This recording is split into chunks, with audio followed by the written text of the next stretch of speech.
My friends, welcome, welcome, welcome. The stars are finally right for the buffer overflow walkthrough, my friends. The stars are finally right. We are finally here. This has been much requested, and I have just decided that I really need to do justice to this and give us a good baseline of understanding before we get into this stuff, because these are the deep magics, folks. These are the dark arts, the most I know plenty of pen testers who find binary exploitation completely unapproachable. And so my goal today is to de-obfuscate that for you. De-obfuscate binary exploitation as much as possible. Yeah, I think I just turned it down on 31D. Yeah, so so we got to a step so that's what we're doing today. Today those of you who don't know, my name is Alhazred. Thank you. We have so many new viewers today, I guess from InfoSec Prep. Thank you so much for coming. If you guys are OSCP hopefuls, you're in the right freaking place, my friends. You are in the right place. My name is Alhazred, and I am here to teach you the dark arts, the black magics.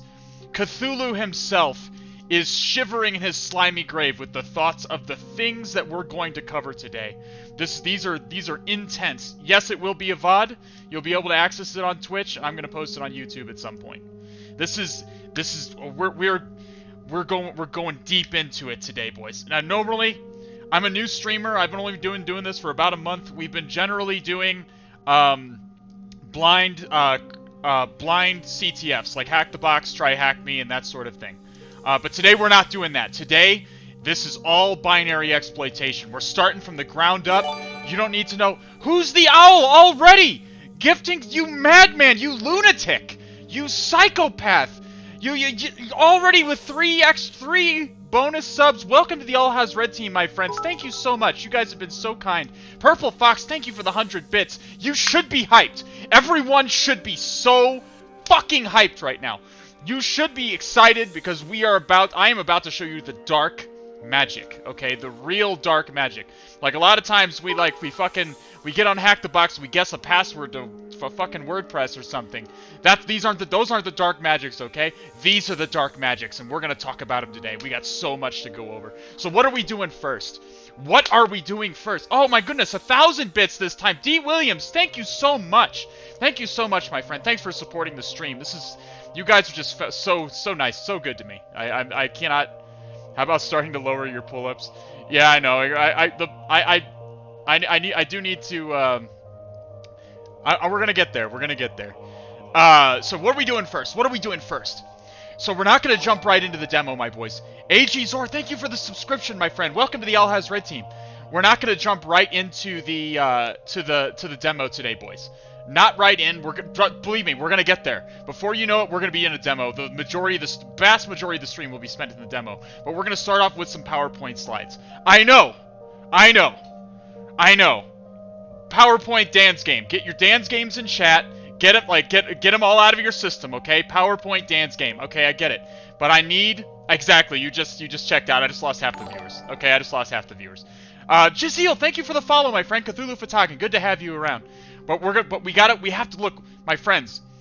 It's real easy to not understand this stuff, and I know a lot of pen testers who don't really understand it. They claim that they do, but they don't really understand it. We need to establish a baseline of understanding, and PowerPoint gives me a medium that is helpful to do that. So we're going to start off with some slides. We're going to go through them fast. I promise. We're not going to get super in deep with the slides, and then. Yeah, fundamentals are key, especially here, Barters. Fundamentals are key. It is crucial that you not only understand the process that I'm going to show you in the demo, but that you understand the theory behind it. Okay, it is absolutely crucial. Cyber Bonus, thank you so much for the follow, my friend. Cthulhu Fatagan. We're going to talk about bad characters. We're going to talk about them. We're going to talk about bad characters. We're going to talk about... This is going to be extremely OSCP-like. Okay? Extremely OSCP-esque. Obviously, I can't do exactly what you're going to see on the OSCP exam. This is a real-world vulnerability in a real piece of software that I am going to fuzz, I am going to debug, and I am going to exploit right in front of you. And I'm gonna explain everything. Nightmare! You psychopath! This man comes in here every single day, and every time I stream, this guy comes in here, and he just like, we're in the hype train right now. We're at level 3 complete, guys. I'm not even hacking you right now. Like, if you want me to, I'm not even hacking you to give me hype. I'm not even doing this. He's just, this madman is just fucking giving me subs. This guy's a psychopath. He's out of control. Someone get control of this man. He's completely out of control. Anyway, thank you for the 100 bits, D. Williams. Thank you so much. So this vulnerability is about as close to OSCP as you're gonna see in a real world vulnerability. I could have done something a little bit closer, but it would have been in a piece of software that's intentionally vulnerable to teach you OSCP like concepts. But I wanted to do it in a real piece of software, so you know this is for once I didn't want it to be a CTF. I wanted it to be a real piece of software. So this is but I promise you, we're gonna go over everything that is covered in OSCP. Every single aspect of the OSCP buffer overflow will be covered today. I'm gonna point out the most common things that are done wrong in the OSCP buffer overflow, so you can avoid it on your OSCP exam. And I swear to God, for those of you who are OSCP hopefuls, who are going to take OSCP soon, coming up on your exam pretty soon, I promise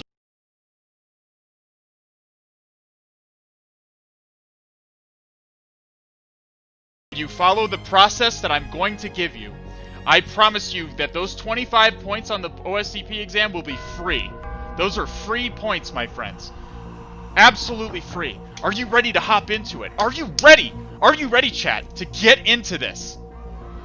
Are you ready to get into this?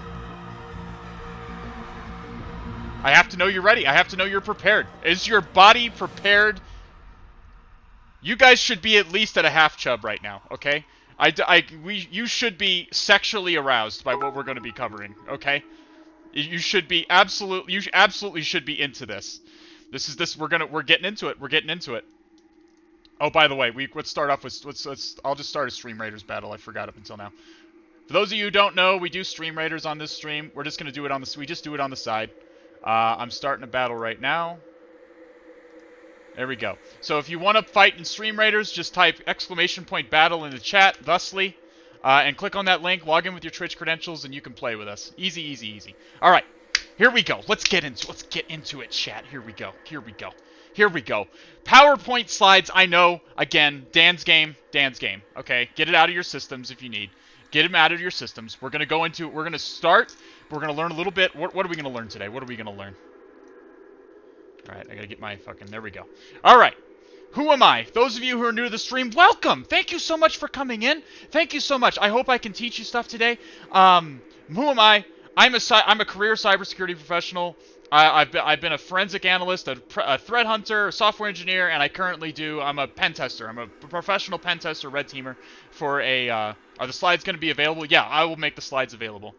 I'm pen tester and red teamer for a consulting firm. More recently, I've been doing Twitch streaming. I am the owner, lead admin of the InfoSec Prep. Oh my goodness, Sus Varus? How many even? 10 subs? You madman. You people, Sus Varus and Nightmare are completely out of control. These people cannot be helped. Kelp Map, thank you for the follow, my friend. Cthulhu Fatagan. So I'm in the United States. I was the creator of the InfoSec Prep Discord way back when I was doing OSCP. Brief history of myself there. There's my links if you want to join, if you want to follow my Twitter or whatever. Easy enough to find me. All right, moving on. No one cares about who I am. We care about what I bring to you. We care about the information that I bring. Okay, Cat, Mr. Rootbot, thank you so much for the follow, my friend. Cthulhu Fatagan to all of you. Wow, Naga as well. Thank you so much, Cthulhu Fatagan. Stop distracting him with all this stuff. Yes, stop giving me money. No, I do my best to be interactive, but I do have to get to what we're going to talk to you. So what agenda? What are we talking about? What are we going to talk about? First, we're going to talk about the CPU architecture. What the CPU does, how basically it does it. Really high-level stuff. If you don't know anything, we're going to start from nothing. We're starting from nothing, I promise. Slytherin Tupac, you psychopath. You're another sub. x86 assembly primer. We're going to start talking about x86 assembly, just really, really basic. Again, you don't need to know any programming for what I'm going to teach you today. And then we're going to talk about Win32 process memory, how it's laid out, with a focus on the stack. Okay, a focus on the stack. And then we're going to talk specifically about buffer overflows. What do we mean when we talk about buffer overflows, okay? What do we mean when we talk about buffer overflows? And then we're going to do the demo. We're going to get into the dark magics, and I am going to demonstrate the madness of binary exploitation to you. It truly is crazy, my friends. I'm super excited to get to it. Let's get in. So, what does the lab setup look like today? For those of you who are in my Discord, I sent out a really quick way of setting up a quick lab that will allow you to follow along with the stream.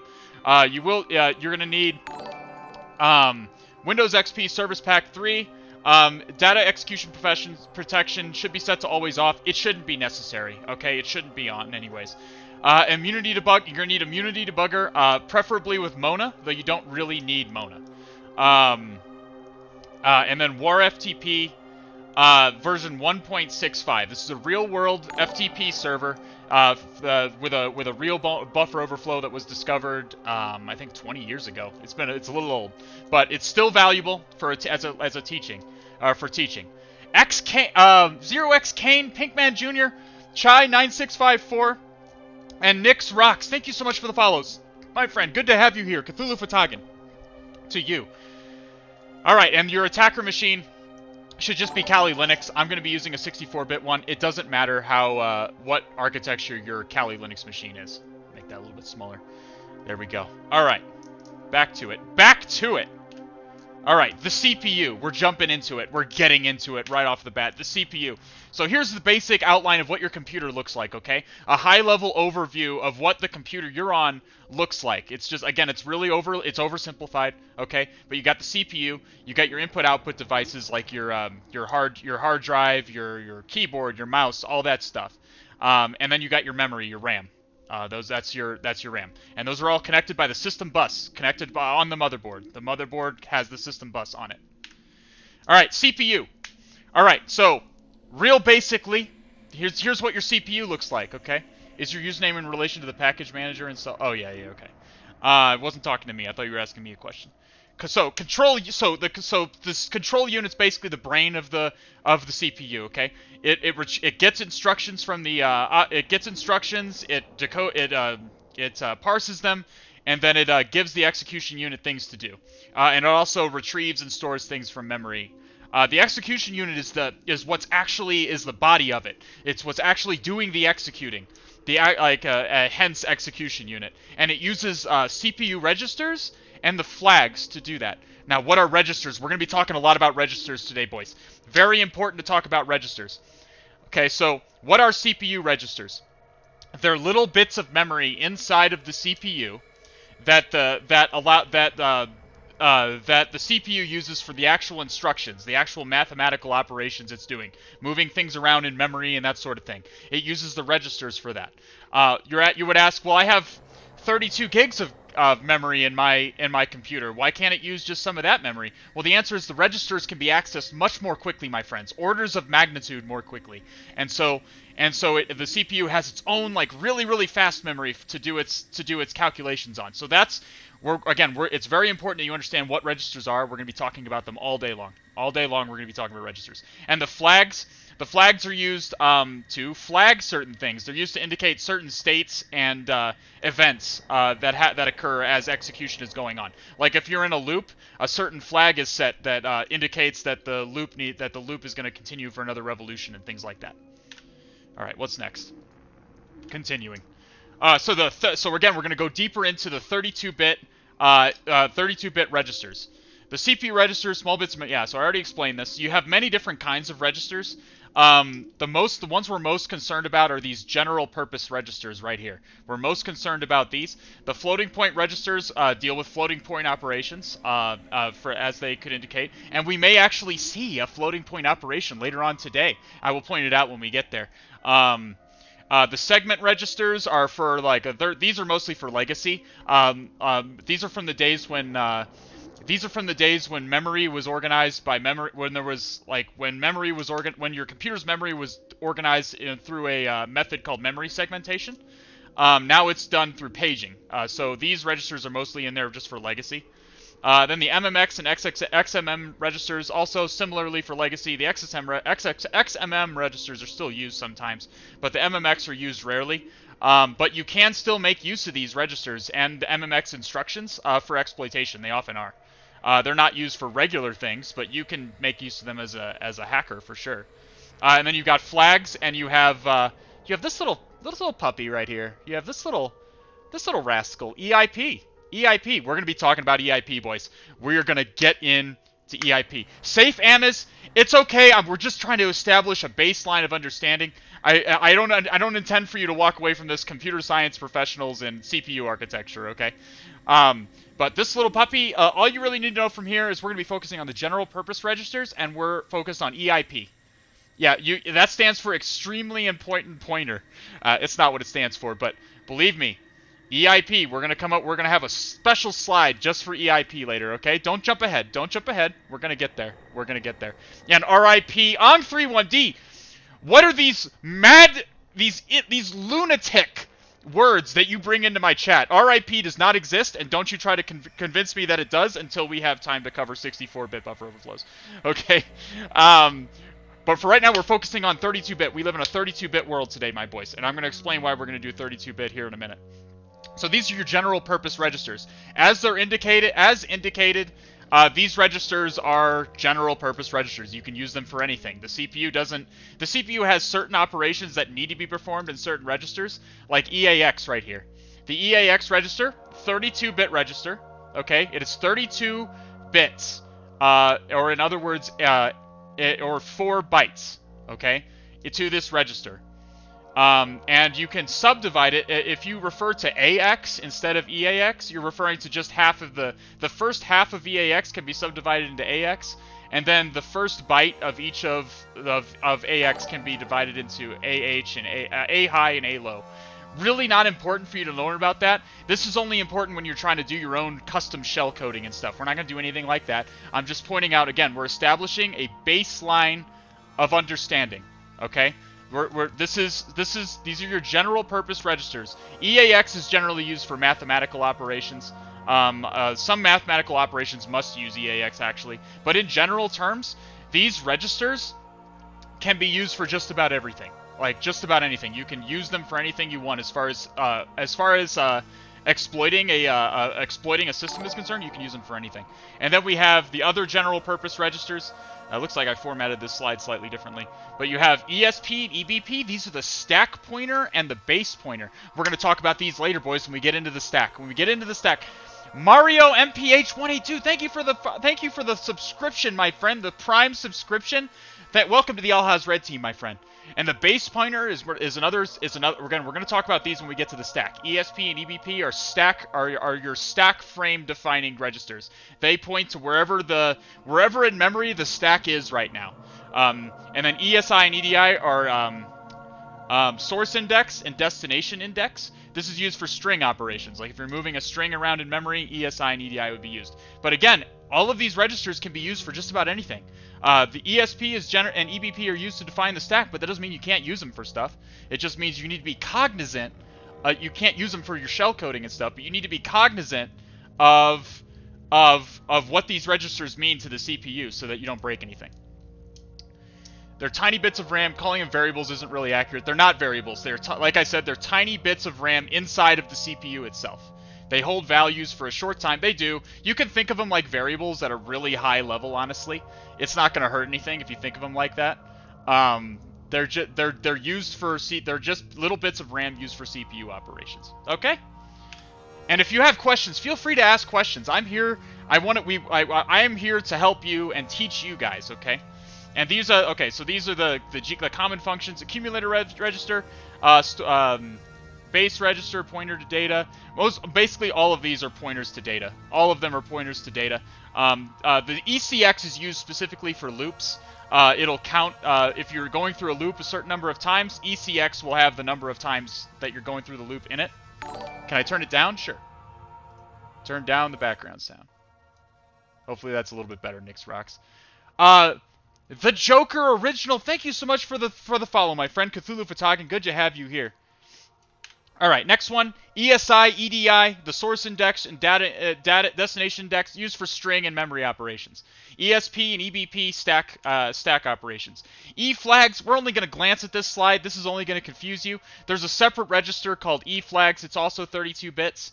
And it's used for the various bits being flipped, or it kind of indicates various things, like carry flags are used for carry operations in arithmetic. You don't need to know this. We're not gonna focus on flags today. Oh boy, here we go. Here we go. EIP. Extremely important point. Extremely important pointer. The instruction pointer. What is EIP? What is this lunacy? This mad. This cosmic lunacy that we're viewing. EIP contains the memory address of the next instruction to be executed. EIP essentially contains an anchor for the CPU. It tells the CPU where to go next. When you're done executing your current instruction, go to the address in EIP and continue execution.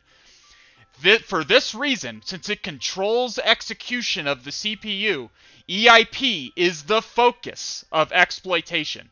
Just about every bit of exploitation you can come up with, even higher level stuff like web exploitation and stuff, fundamentally it's about controlling this. It's about controlling EIP, where the CPU is going to execute. So, because control of EIP, if you can put arbitrary values in EIP, you can control what the CPU executes next, which allows you essentially control of the computer, for all intents and purposes. It allows you control of the computer. Most RCE exploits consist of creative ways to place arbitrary values into EIP.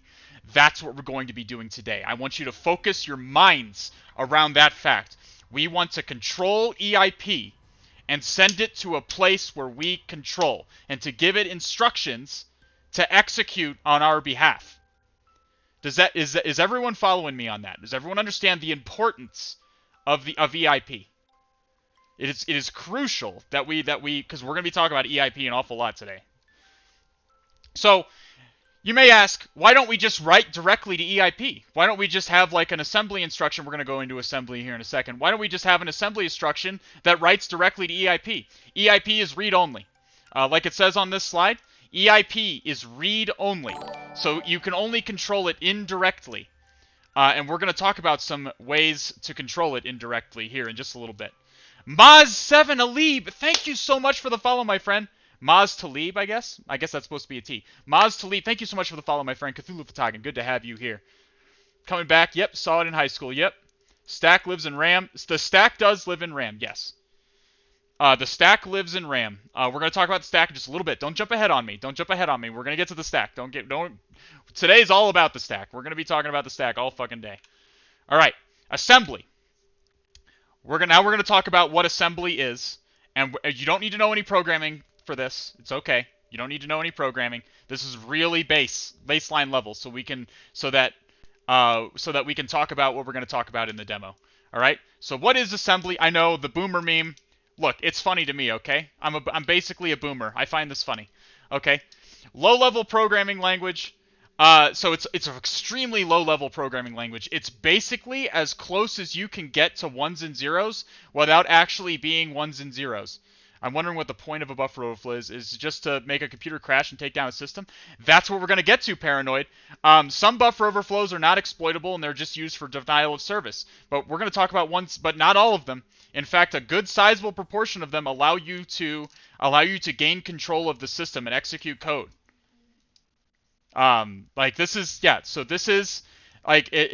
what we're going to talk about today. I'm going to use a buffer overflow not to make a computer crash. I'm going to use it to make it give me a reverse shell, to make it connect back to me and let me execute and open a command prompt for me. Is this rewatchable after the fact if I'm not subbed? Yes, I have my videos open to everybody. You can watch it after the fact. So it's assembly. The assembly comes in basic variants that are in different variants depending on the kind of processor you're using, Intel, ARM, MIPS, etc. Most of the time, we're going to be dealing with the Intel syntax, and we're going to talk about here in a second. And there's almost a one-to-one correspondence with machine language, and we're going to get into what. Okay, so Johnny Sioka, thank you so much for the follow, my friend Cthulhu Fatagan. So the reason that programming languages even exist, okay? The reason that programming languages even exist, Muffle12, thank you for the follow, Cthulhu Fatagan, is because there's a language mismatch between what human beings speak and understand and what computers speak and understand. This CPU can only understand ones and zeros. Only understands ones and zeros. But we don't understand ones and zeros. Ones and zeros are a pain in the ass to read. So we invented programming languages as a way of converting instructions from human readable syntax to machine language instructions so they can be executed by a CPU. Okay? And every single... I feel like following and refollowing just to hear the Cthulhu part. Hey, I'm going to say it like 5,000 more times today. I say it. We are devout followers, crazed hacking cultists of the old gods of hacking, okay? We serve them by doing our daily devotions with CTFs and buffer overflows and whatever comes to our mind. What is this Cthulhu Fatagan thing? It's a Lovecraft thing. It's an HP. It's a reference to the writings of H.P. Lovecraft. All right. So what assembly is essentially those ones and zeros put into words, really simply.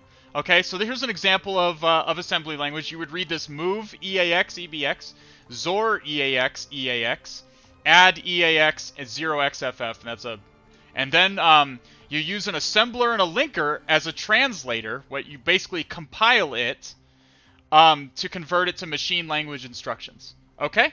So that's basically what assembly is. That is the Intel syntax it is. We're going to be doing only Intel syntax today. AT&T syntax is disgusting. It's gross. It's absolutely revolting. How did you get a pic of me? Yeah, exactly. So where is assembly used? Broad applications in all fields of computing. If people write in assembly not only for shellcoding, they write for like really hardcore optimization. Can you code malware in assembly? You absolutely can. In fact, and I'm going to show you how to do a little bit of that today. You absolutely can code malware in assembly. It's called shellcode in assembly, but you absolutely can. Okay? So, Muppy12, thank you for the follow, my friend. Cthulhu Fatagan. So it's also used by developers for legitimate purposes to do like really hardcore optimization. If you want your software to scream along and be as efficient as possible and run as quickly as possible, you need to work in those low-level languages, assembly, C, that kind of thing. That gives you the tightest control over the CPU architecture. It doesn't really get any tighter than assembly without going straight into ones and zeros. InfoSec uses. Why do we care about assembly? Maverick, thank you so much for the follow, my friend. Cthulhu Fatagan. What do we have? What use do we have for it? It's good for shellcoding, for encoders, memory manipulation, and execution hijacking and exploitation. Okay, so that's what we're going to use it for today, my boys. Why is assembly? I don't know why. When I was making the presentation, I just felt like making it this scene from the Avengers kept popping into my head. So now you guys can just stare at that. Assembly is a gateway to understanding memory, processor exploitation, reverse engineering, shellcoding, all of the dark, deep magics, okay? The non-Euclidean geometry from real, it's all written in assembly, okay? It's all written in assembly. This is the language of the old gods themselves, okay? Without a grasp of assembly, it is impossible to master any of these fields. This is going to be a very brief introduction, my boys. Very, very brief introduction. This is not intended to make you a master assembly coder. Just to introduce you to some basic instructions that we're going to be using today. Okay? Intel architecture. Okay, so this is the difference between x86 and x30 and between 32-bit and 64-bit. If you ever wondered what the difference is between a 32-bit system and a 64-bit system, the difference is basically just the register size. That's it. 64-bit processors, as their name indicates, have 64-bit registers, and the registers are different. They're named something different and things like that. But it's crucial to know, it's crucial to understand, and x86 only has 32-bit CPU registers. Why does this help to have bigger registers? Because you can deal with larger amounts of memory this way, okay? With x86, you can only deal with about 4 gigs of RAM. With 4 gigs of RAM before you're exceeding the boundaries of what your CPU can actually efficiently manage, okay? So 64-bit came about as necessarily because we started having computers that wanted more RAM. That's about it. But keep in mind that 64-bit x86 is just an extension of 32-bit. All the instructions are the same, basically. The instructions are all the same. The registers are named something different, but they all have similar functions. Like, it's all just an extension, so moving from 32-bit to 64-bit is very easy. There's also, I don't even know, like, is this 17 million? Oh, no, 17 billion. Over 17 billion gigabytes of RAM are possible in a system with a 64-bit CPU. I'm as PC master race as they get, but I'm not looking to upgrade to 17 billion gigabytes of RAM anytime soon. Gotta go to bed and get up in 7. Mojo Dojo 101, thank you so much for being here, my friend. You have a good evening. Come back and watch the VOD. We've got some great stuff coming up. And I'm gonna give you, I'll definitely supply the presentation as well. Alright, why bother with 32-bit? You might ask, Al, what the fuck? Why are we bothering with 32-bit, okay? Why the fuck are we taking our time to learn 32-bit? Because every machine I know of is 64-bit. My machine's 64-bit, my friend's machine's 64-bit. Those are all the computers I'm aware exists. Like, that's the answer, the short, there are several answers to that question. First of all, almost all 64-bit machines that are currently out there, except for a couple of operating systems like Mac OS, almost all machines, Windows included, the vast majority of the market share still runs 32-bit for legacy purposes. And also, even now today in 2020, I would say probably the majority of machines that are still on the internet out there are 32-bit machines. There is a staggering amount of hardware out there that is still 32-bit. And even the machines that are 64-bit, they run 32-bit processes just fine for legacy purposes. Okay? For legacy, safe Amas, you absolutely should go to sleep. But thank you so much for being here. It's good to have you. But also you basically need to, we're gonna crawl, we're gonna walk, and then we're gonna run. Later on in this stream, not this stream in particular, but later on in future streams that I do, we're gonna cover plenty of 64-bit stuff. Okay? We're gonna talk about all kinds of 64-bit. 64-bit buffer overflows. But today we're starting out with the simplest stuff, and the stuff that you're going to see on OSCP. On OSCP, you're going to see 32-bit, and again, there are a lot of processes that are only 32-bit that are running on 64-bit systems. 64-bit systems can still run 32-bit code in most cases. Highly Anog, thank you so much for the follow, my friend. Cthulhu Fatagan to you. Oh, I think I missed Laruku22TW as well. Thank you so much. Cthulhu Fatagan to you. Alright, there you go.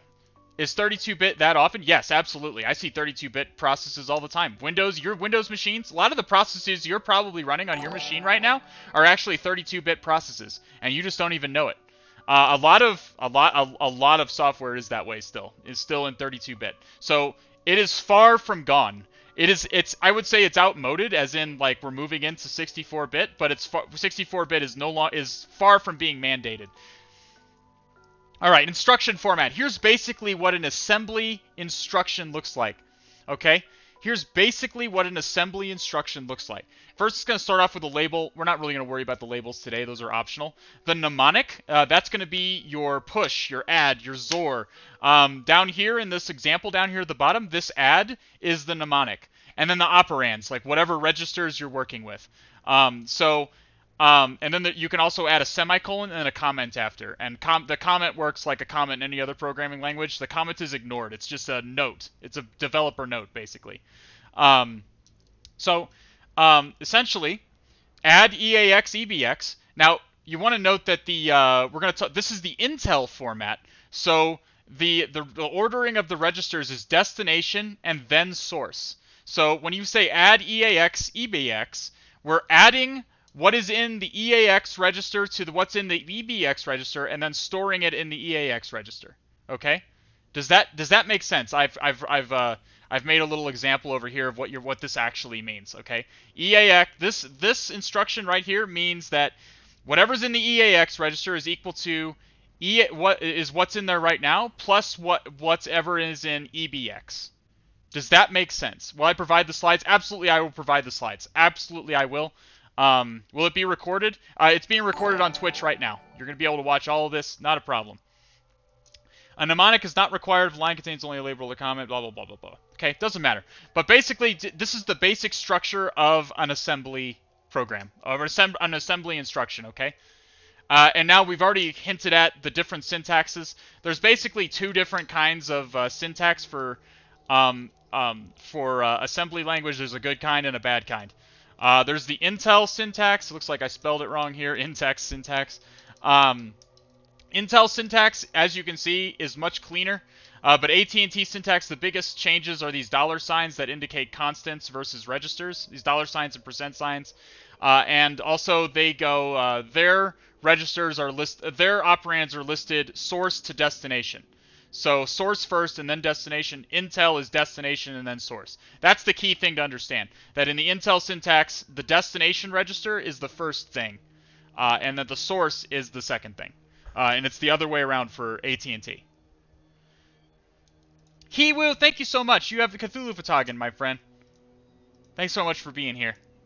All right, so here's an example function. I know. It's like looking at an Elder Scroll. I get it.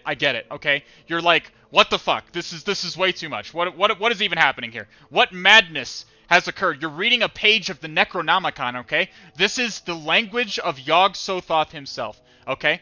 This is the reality warping language, okay? You don't need to understand what we're going to actually go through this later. I'm going to go through exactly what this is doing. This is a very simple function. This is an example of a very simple function in assembly, okay? And I'm going to go through everything that this is doing. Everything, yeah, exactly. I'm going to go through everything this is doing later on. We're going to come back to it after we talk about the stack, okay?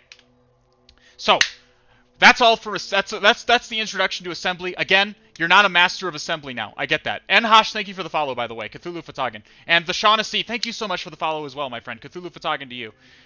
We're talking about the stack. Now we got to talk about the stack. So, when an application is initialized, Windows creates the process and assigns virtual memory to it. So you have a page of memory or more that's dedicated to that process.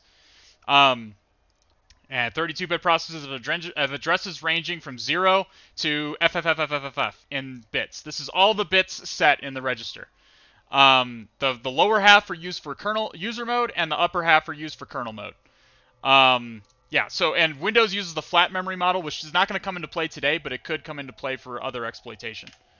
All right, here's what process memory looks like, okay? This is basically what it looks like.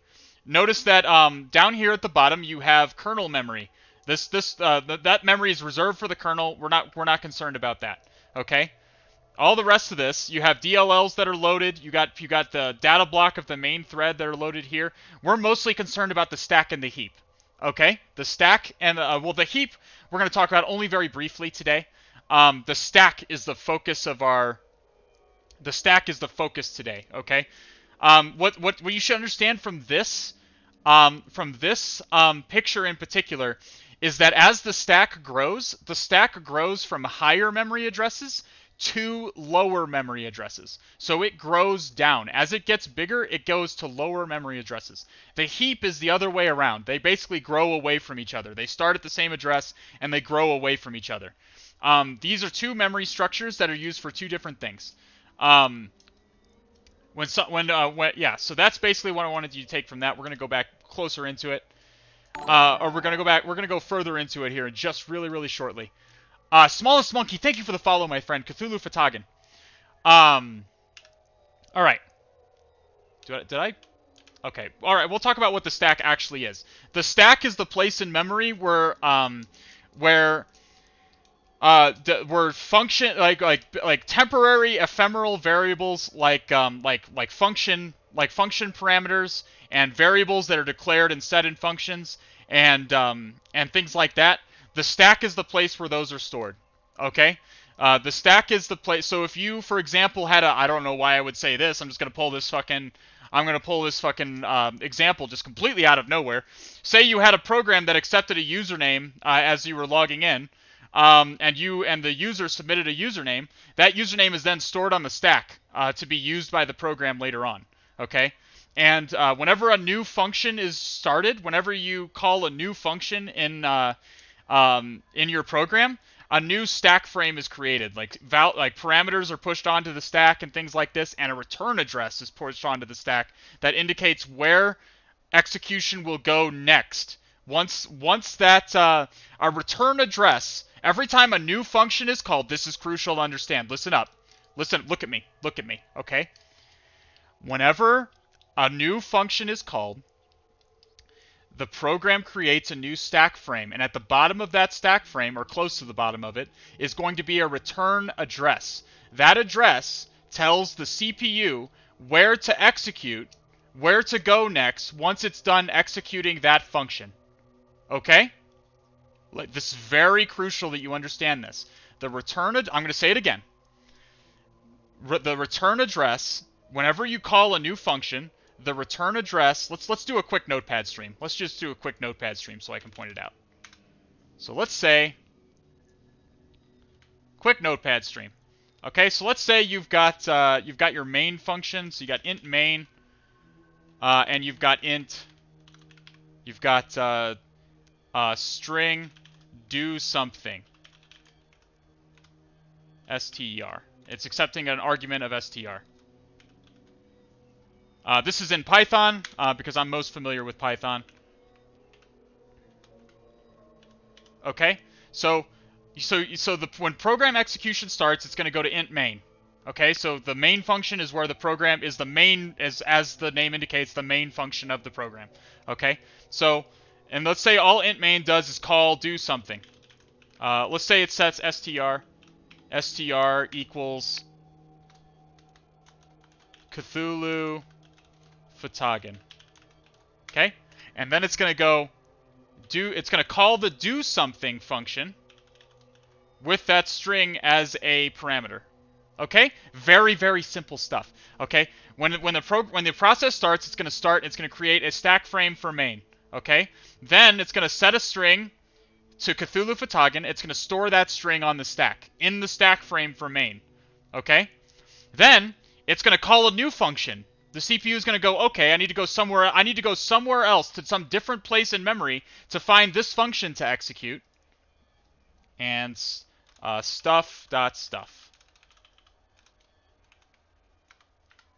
And I guess str. And return. Stuff equals stuff, return stuff. Whatever. It doesn't really matter, okay? So the CPU is going to go to a different place in memory, and in order to save its place and know where to go once it is done executing, because again, this is located in a different place in memory from this, okay? The CPU, when it reads this, is going to say, okay, I have to go find this function in memory and execute it. So it's going to go to this spot in memory, it's going to create a stack frame for this function, and it's going to execute this function, storing things on the stack and moving stuff around. And before it actually starts executing stuff in this function, it's going to store the return address of where it should go. Let's say it's do something.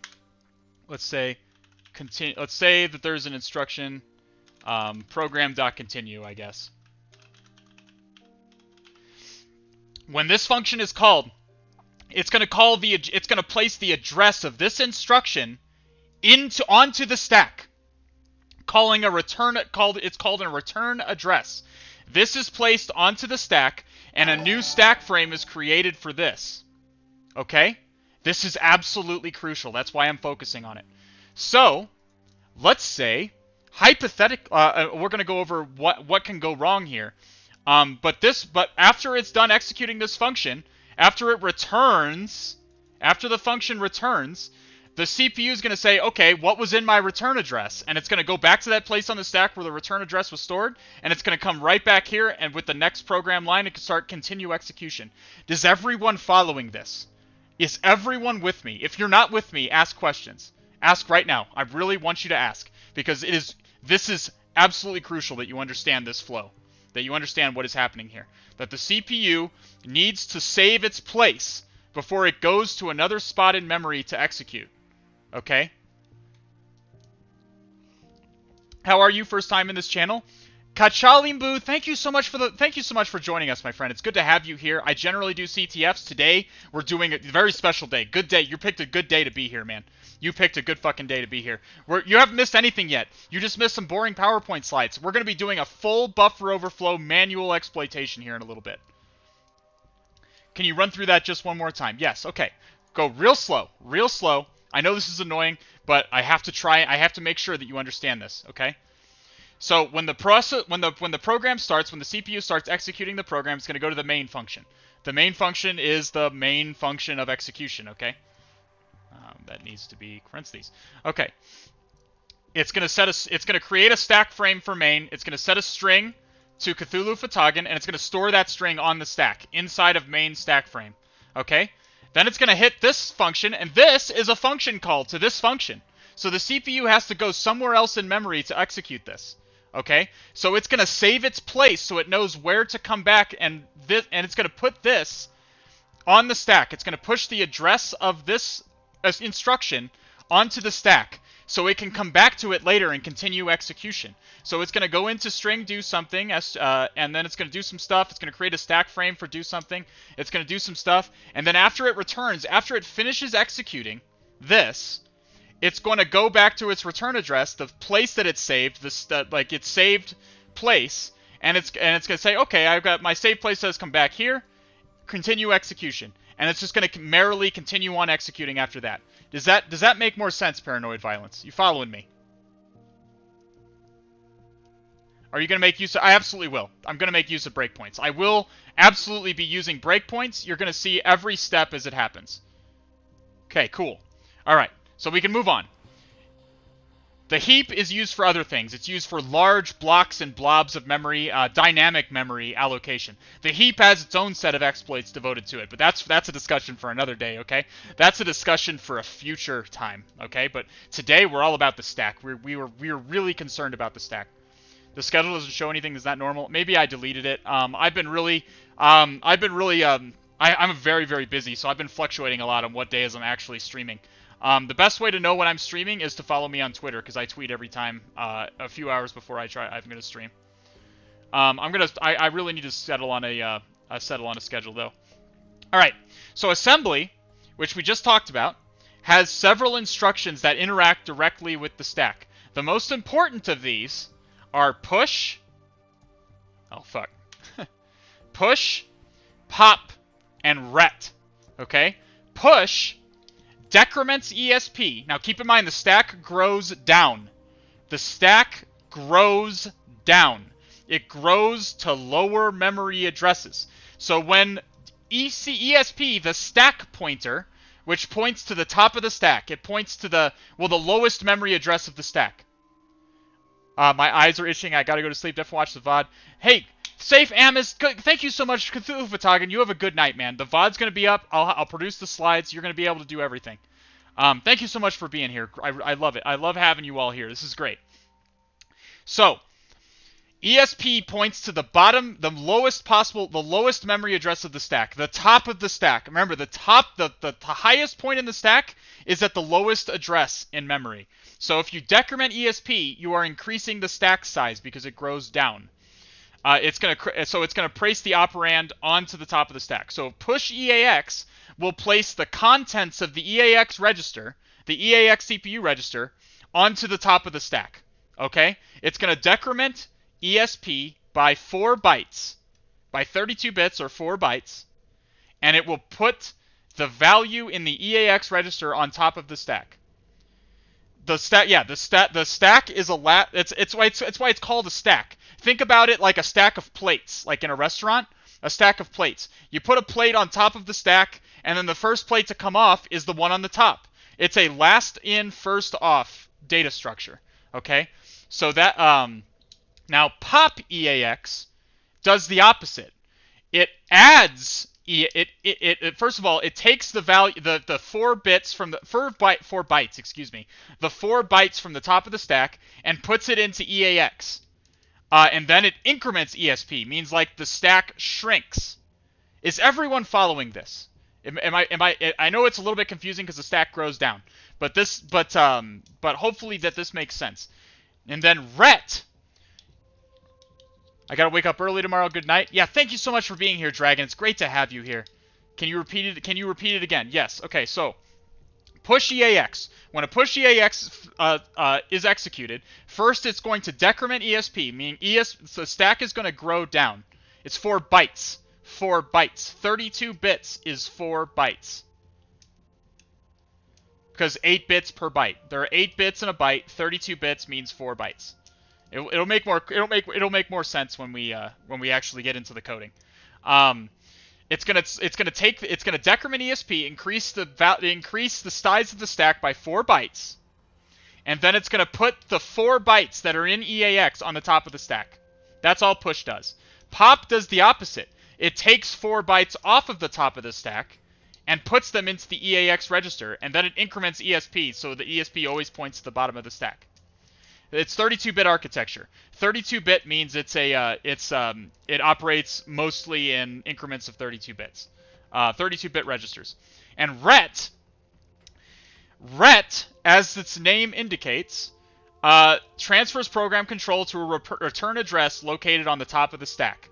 This is what the program is executing when it is returning. When I showed back into the Notepad stream, when it returns, it is executing a ret. Ret takes the 4 bytes from the top of the stack, the top 4 bytes on the stack, and puts it into EIP, the instruction pointer, the one we want control of. Okay?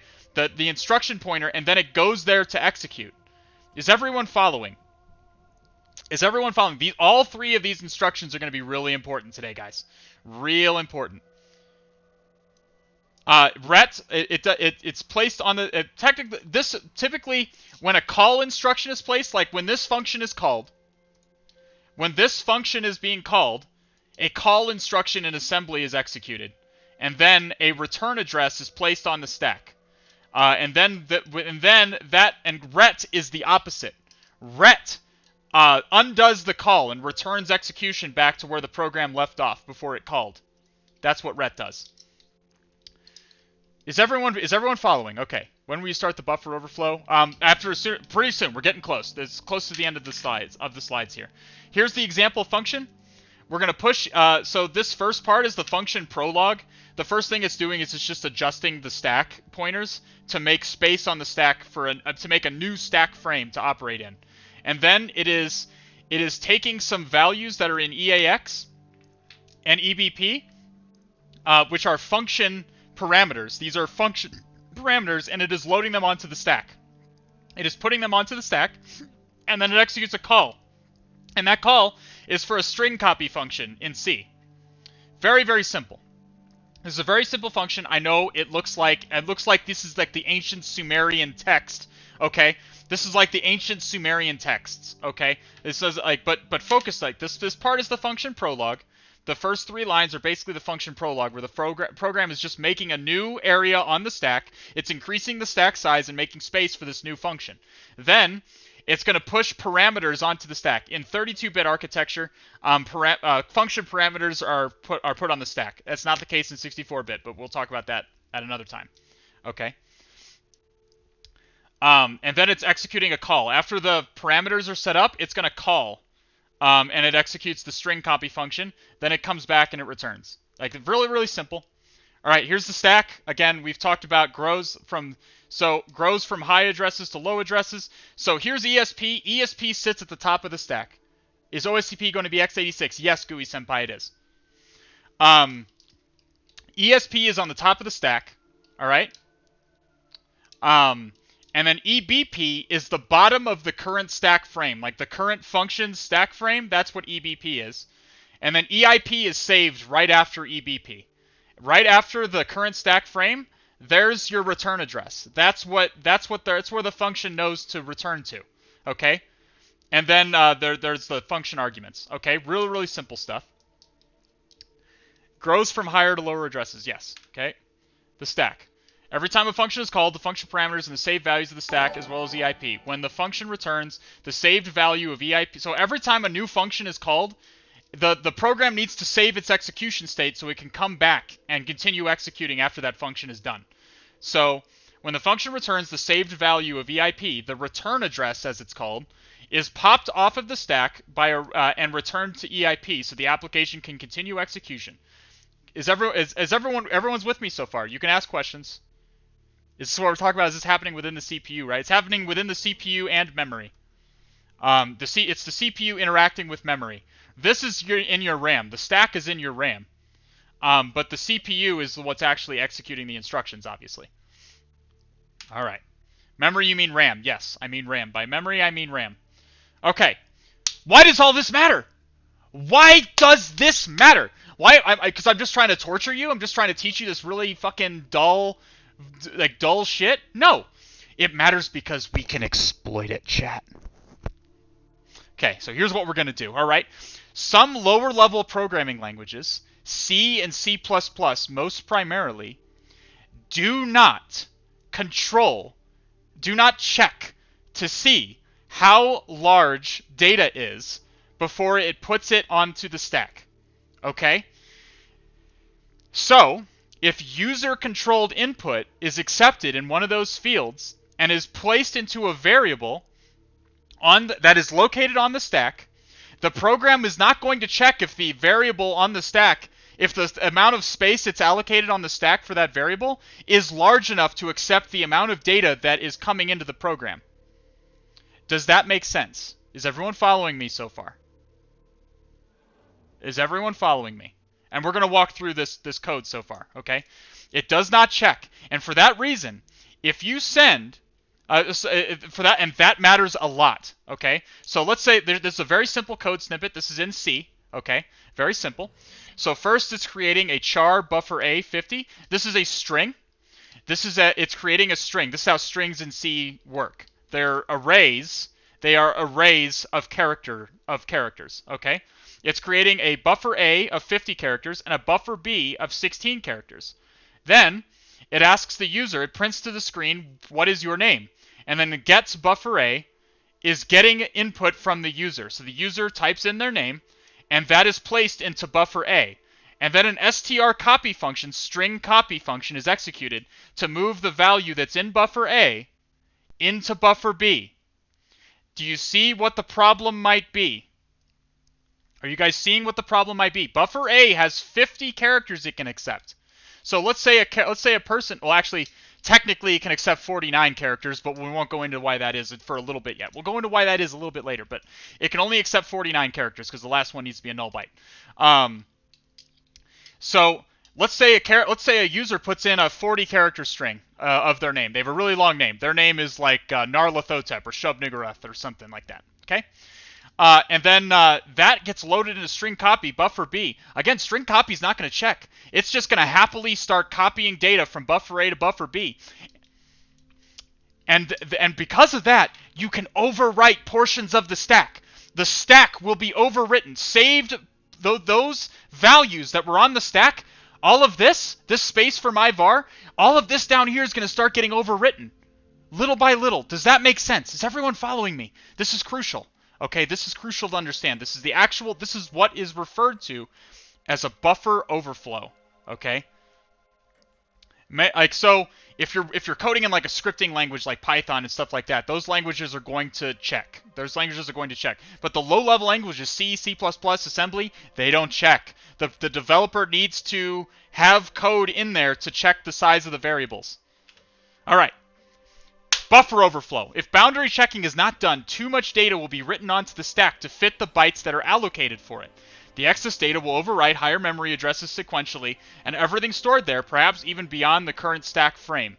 If the stack is used to store memory... This is the crucial part, okay? The stack is used to store memory addresses to be loaded into EIP at some later time. Okay, remember we said that the program stores the return address of where it wants to come after it's done with that function. It stores that on the stack. Right here, saved EIP. If that is overwritten, you can place an arbitrary value here, And you can send the program anywhere you want it to go to execute. You can have it execute arbitrary instructions on your behalf. Are you following me?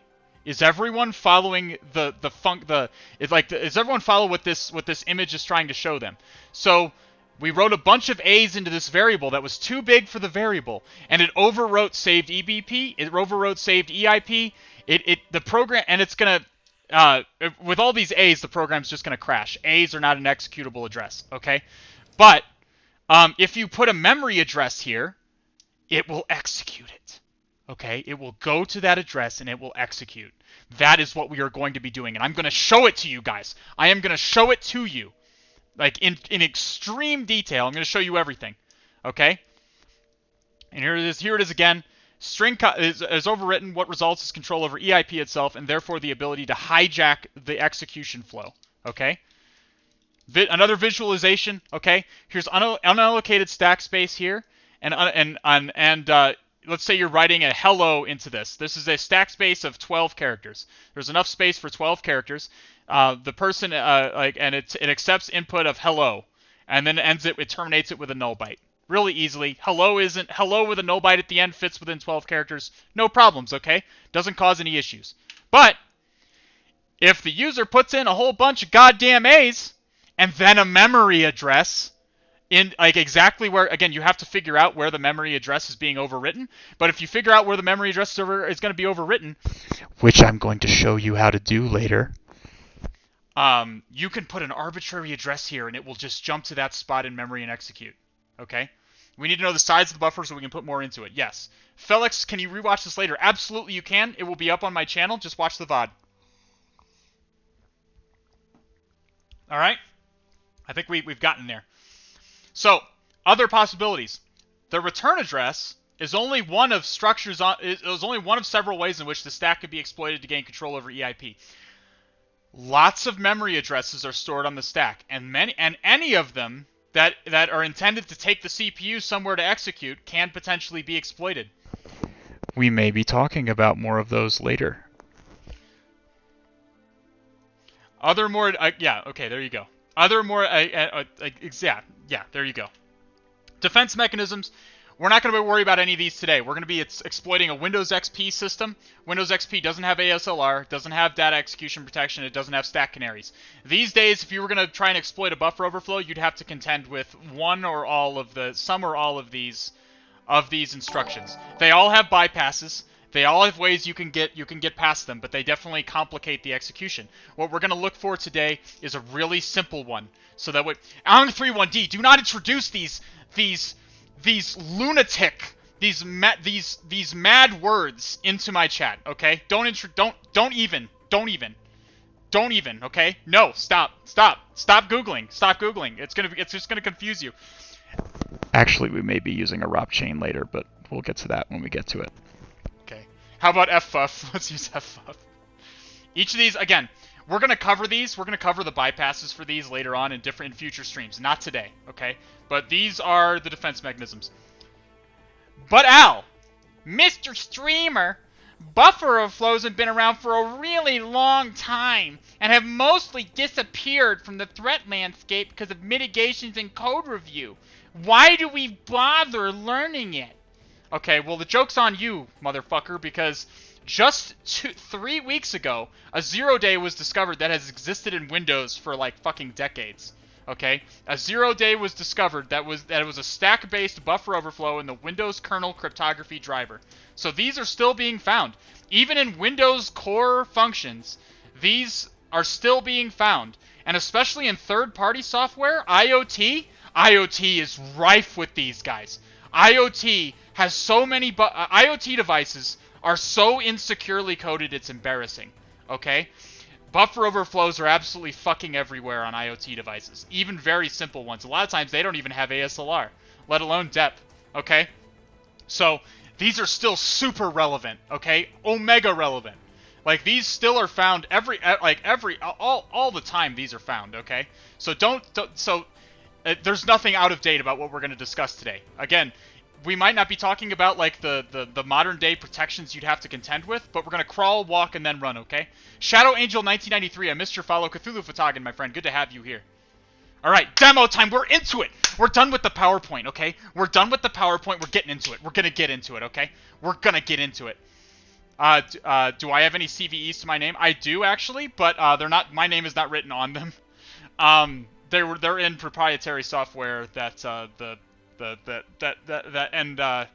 they were discovered on private and paid bug bounting. Dark Eldar, you are right on time. We're about to start the demo. You just missed the boring slides, my man. You missed the boring slides. You're gonna be able to come back and read those slides. It's gonna be fine. Okay. So, what are we gonna do today? What are we gonna do? Using our wisdom, using this eldritch wisdom we have just gone over, we are going to be exploring this. I'll make it bigger so you can see. Can I make it? Is it not going to be bigger? Why? Okay, it won't zoom in. It won't zoom in. Can I zoom? How do I zoom? Okay, well you can't see. But it doesn't matter, you don't have to read any of this! The good news is, you don't have to fucking read any of this exploit because you're not going to need any of this, my boys. I'm going to teach you how to do it yourself. You're going to write all of this yourself. Well, not all of this. Like this one is actually doing version detection. But we're going to be writing the core of this. We're definitely going to be writing the core of this, okay? How it basically works, all right? We're going to write this from scratch in Python, okay? This is in C, it looks like. Yeah, this is in C. So, all right. War FTP version 1.65. It's an FTP program. Exists in real life. CVE 2007-1567 was discovered in 2007 then. So, yeah, discovered 2007, March 25th. All right? And we're going to do it.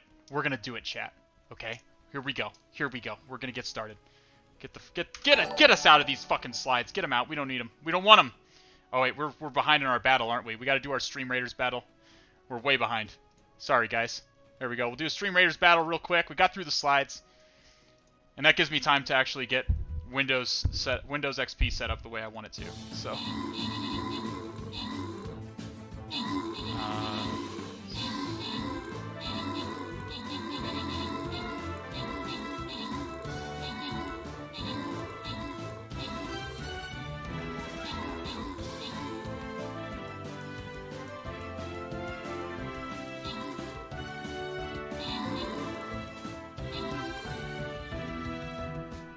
all right, good job, guys. Sorry about that. I got really caught up in my slide demonstration. Warank, Eslaveni, get the bonus rewards.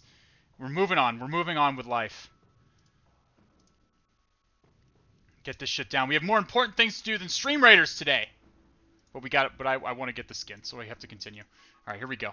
All right, live screen. All right, here we are. Blast from the past, chat. A blast from the past. Here we are. We are in Windows XP. We got the old hill here. It's really nostalgic, I agree. Super nostalgic. You're going to be able to hear the sounds the whole day. And we're going to open up this folder. I've prepared this, especially, so it looks like FTP daemon and FTP. Okay, these files. Okay, I'm just going to show you what happens if I just open war FTP. It's going to error, okay? And the reason, it took me a fucking while to figure out what the fuck was going on here. And then I eventually just, I eventually just deleted these. Can I make this font bigger? Can I make this bigger? View. Details? It's not really necessary. It's not necessary. We're not going to be doing much. But if you have problems, sometimes I have this problem with certain installs, and sometimes I don't. Okay? But ftpdaemon.dat and ftpdaemon.ini need to be deleted every time we restart war FTP. Okay? All right, so here's what war FTP looks like when you start it up. You open the program, this window's going to come up, and then you have to click on this little lightning bolt up in the top left. Okay? Now it's listening. So now war FTP is listening for connections. And now, this isn't enough. We're not able to, see... We don't have the source code of war FTP, okay? So the first thing we need to do here... The first thing we actually need to do is we need to attach a debugger to it. So we have Immunity Debugger here. Immunity Debugger. Alright? So we are going to go File, Attach, and we are going to... Hopefully this font is as big as I can make it, so hopefully it's big enough for the stream. war FTP, we're going to attach. So whenever you first attach a process to the process is going to be paused. Notice how it says pause down here in the bottom right. So you're just going to hit, so at this point, we're just going to hit F9 to continue execution. So now, notice that pause has changed to running, and war FTP is now running. It's now executing. It's doing its thing in memory, and the debugger is attached to it. How would we go about this on OSCP? Exactly the way I'm showing you. Exactly the way I'm showing you, Slithering Tupac. Everything I show you here is going to be very similar to what I did on OSCP personally. All right. So now the process is executing. So the debugger allows us to see the process's memory. This is like the process's memory right here. This is its actual instructions that it's executing. Over here is the stack frame. We're just getting acquainted. This is what's going to show us the stack and what's happened to it once we do things to it. These are your registers, okay? And over here is the dump. This is just like the hex dump of all of this. It's just a hex dump view of other things. Really simple, okay? Do not be scared of the debugger. Do not be scared of the debugger. Do not be scared of the debugger. I know this is scary at first view. I'm going to make it real easy for you. I promise you. All right. Let's head into Kali. This is my Kali machine. So we're going to start this up. Got a terminal window open. Make it bigger. Let's move the terminal all the way over here. That's a good spot for it. All right. That's good. All right. Alrighty. So now first we're going to ping. I'm just going to make sure I can 10.0.0. I think it's 13. Yeah. So we can reach my Windows XP machine, and then we're going to go nmap TACP21, which is FTP's port. We're doing a simple port scan just to make sure FTP is listening for connections, okay? TACSV 10.0.0.13.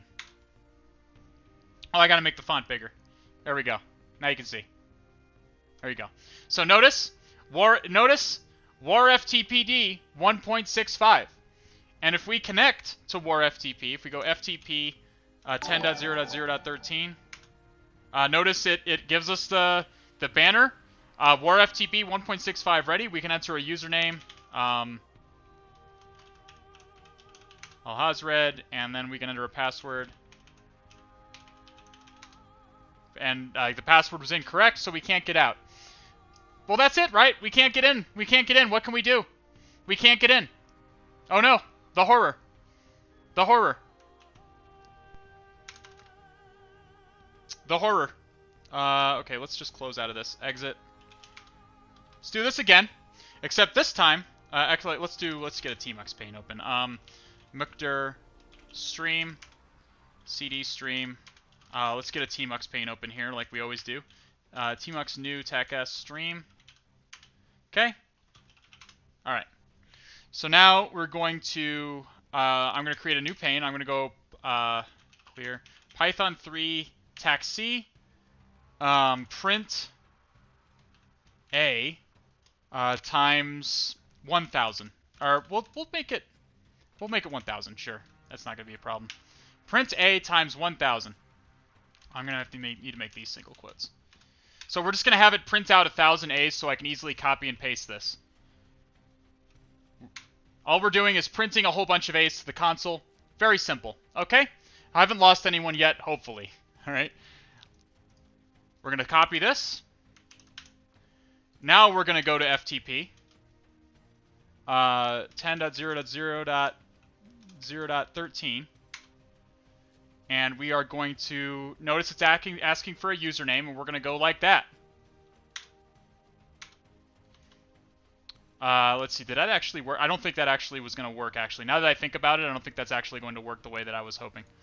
I should have practiced this before the stream. Yeah, it did not work.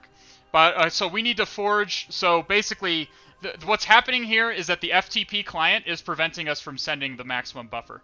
Like, the actual FTP client on our Kali is preventing us from sending all of this. Okay? So we need to forge our own FTP packet. So we're going to write a simple program. Oh, God damn it. Quit. Get out. Okay. Vim crash.py. So we're going to write a Python script. Now, my friends, do not be scared. Even if you don't have any programming experience, that's okay. Okay? I'm going to do my absolute best to explain everything that this script is going to do at all times. Problem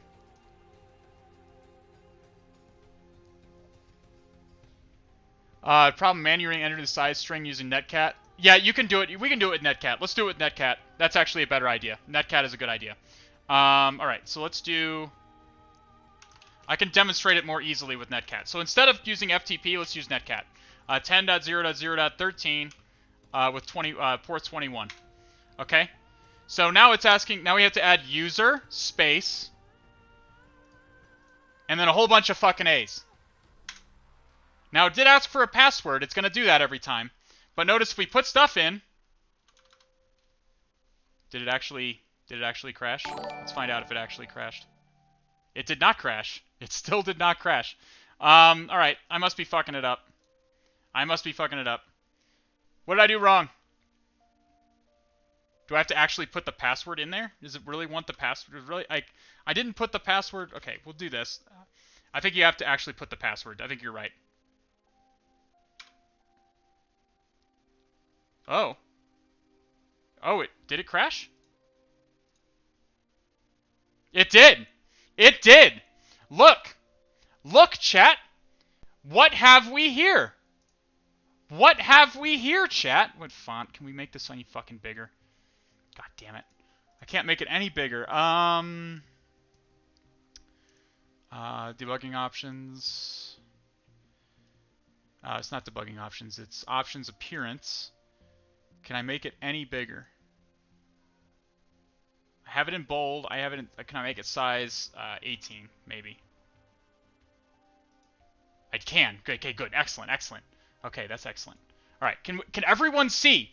Why does we see that down here it says access violation when executing 41414141. And as we see right here in the EIP register, up here in our registers pane, EIP has been overwritten with 4 ones. What is 4-1, chat? What is 4-1? Why is it 4-1? 4-1 is the hex value for capital A. And if you look down here at the stack pane, look at the stack pane. What have we done? What madness has befallen this stack pane? It's all 4 ones, chat. What psychopathy has overcome this program? We have overwritten the stack, and with it, one of the return address pointers. We have and when EIP, when the function finished executing, when it finished executing whatever function it was inside to accept the username, it went back to the place on the stack where it saved the return address, but that place has been overwritten by 41414141, and it doesn't know that. So it tried to load a memory address 41414141 into EIP, and then just went there, and then it got an access violation because this isn't an executable part of memory. Is everyone following? Is everyone seeing the madness we hath wrought on this poor program? Is everyone seeing? Is everyone good? Is everyone? We're still here. Yep. Nisrox, don't jump ahead. Don't jump ahead. We're gonna get there. Believe me, we're gonna get there. How did I determine 1,000 A's to overflow? That's just there is not a set number. It's going to depend on exactly how big the buffer is, how the stack is set up, and all that sort of things. I just chose a lot of A's. We're going to fuzz it here in just a little bit to determine just how big of a buffer will actually crash this thing. We're going to fuzz it. Don't you worry. We are going to fuzz it. I'm going to go ahead and fuzz it still, just to demonstrate. Just to demonstrate it, I am going to fuzz it. But this is like a really common input that you could just send just to test. And so sending 1,000 A's is not unlikely as a first thing to send. Okay, so we're going to fuzz it still, but... Alright, so when we restart it, we're going to have to delete You're going to see this happen about 5,000 times today. I have to delete these 2 files. Okay, delete. Okay. With those files deleted, we can then go Control F2. That will restart the program. Now the program is paused again it's paused at its entry point. And then we're going to hit F9. And you see the war FTP box pops up again. We hit the exclamation point. War FTP is good to go again, okay? So that's how we're just going to repeat that over and over and over again until every single time we want to crash this program. All right? So now we want to start working on a skeleton of an exploit, okay? This a way to crash the program with Python, so we can build on that and generate an exploit after a while. Okay? So here's what we're going to do. First, we're going to do Python. If you're not familiar with Python, that's okay. It's very easy to read. So vim crash.py. So the first thing we're going to do is we're going to specify user bin the executable for the program Python 3. Okay? And then we're going to import socket. I think the only library we're going to need is the socket library. And then we're going to declare our buffer. So we're going to say a buffer equals b. Now it has to be the byte string, so you have to put a b in front of all your strings. It has to be the byte representation of it. Times, we'll make 1,000 right off the bat. We're gonna fuzz it. We are gonna fuzz, but we have to make a program to fuzz with first. I'm gonna explain fuzzing here in just a little bit. Print, and then we're gonna say s equals socket.socket. We're going to create a WebSocket to connect to the box through, to connect to war FTP through. So socket.socket, socket.af_inet, socket.sock stream. Again, we're just creating a TCP socket. This is all we're doing. And then we're going to connect to FTP. So we're going to connect equals s.connect. And this wants a tuple, I believe. So you have to have 2 parentheses because it wants a tuple. 10.0.0.2213. And then 21 is the port. Okay. So we're creating a socket. Now we're connecting this. The connect method is going to make a connection to this TCP port 21, at 10.0.0.13, which is the address of my Windows XP machine. Okay.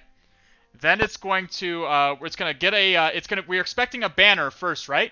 So the first thing that WarFTP does when we connect to it is it's going to send a banner.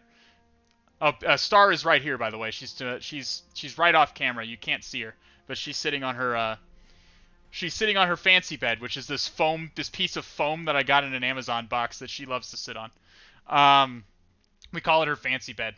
Okay, so the response, we'll spell it resp equals s.receive.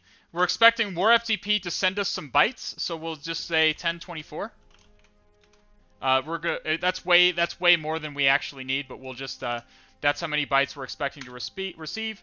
We're going to print the response, so print resp. Okay, so now we can actually send our buffer, right? Okay, we can actually send our buffer. So the buffer, so we're going to s.send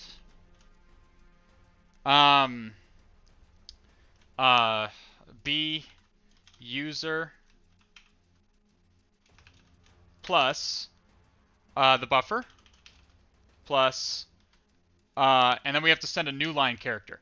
So we have to send the new line characters because that's what terminates. That's how you communicate with FTP. FTP understands commands that are terminated in new line characters and carriage returns. This may come up again later, so I would remember that. All right. So this may come up again. Like I said, this may come up again. So keep in mind that FTP terminates strings with carriage returns and new lines. Okay? Oh, a card from the fit deck. We're getting into the fit deck already. All right, where are we with Stream Raiders, actually? We got 13 more minutes left. We got 13 more minutes on that sucker. On that sumbitch.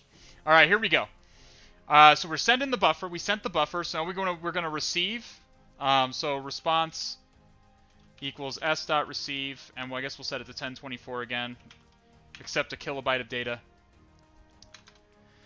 And then we will.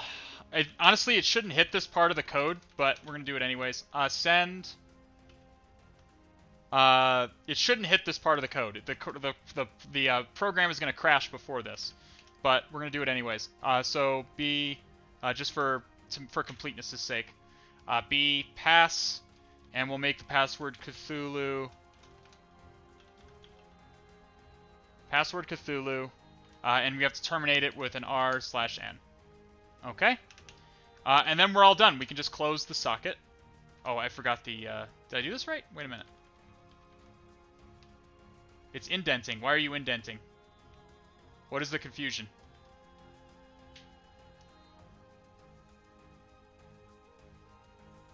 Did I do this correctly? It's indenting, which makes me a little bit concerned. Did I forget a quote? I don't think I forgot a quote. I think I'm okay. I don't know why it's indenting, though. It's making me uncomfortable. Alright, fuck it. We're going to freeball it. Here we go. S.close. Alright, so we don't need a TCP socket anymore, so we can just close it. Alright, so we're just going to... Alright. So now we're going to Python 3 crash.py. And we have warftp is running, is it not? It is. So now we can... God damn it, I keep clicking the wrong thing. Okay, here we go. Python 3 crash.py. Yep, I did fuck something up. What did I do wrong? Did I put an extra... Oh, I escaped the... Okay, there you go. That explains it. Thank you. Thank you, chat. I should have read chat. I have to do the... I know I have to do the fit deck and the pull-ups. I'm going to do them here in just a second. All right, Python 3. It looks like... Yep. And do we get a crash? Did we get a crash? We do. So we do have a crash. This is excellent. This is quite excellent. So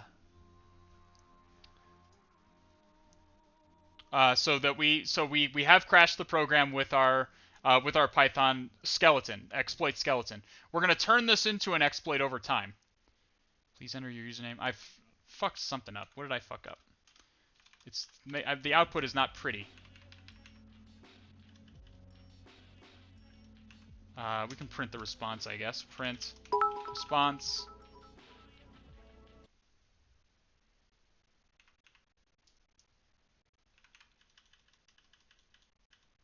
Oh, my music stopped.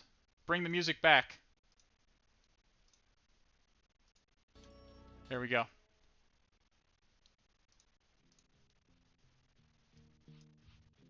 There we go. All right. It doesn't really matter. As long as it's sending the output to the program. All right, let's do a fit deck real quick. God, you guys are psychopaths. Like, okay, so wait, I need to keep like a notepad up. We're making a notepad file. It's because you guys are... One person opens the floodgates, and then the rest of you all ask me to do exercises. Okay, so we got how many pull-ups? I got God damn it. I missed a few up here. So we got fit deck, and then pull-ups. I'm just gonna mark them all down. Card from the fit deck. We've got 1, 2, 3, 4, 5. 5 cards from the fit deck. And how many pull-ups? And 40 pull-ups. All right. Well. All right. Well, we're gonna do 1 fit deck card and 1 pull-up and 1 set of pull-ups. We'll do reverse curls apparently with my legs. So here we go. We'll aim this sucker down.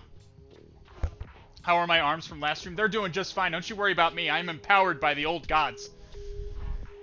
All right. We're gonna do 36 of these, I believe it said.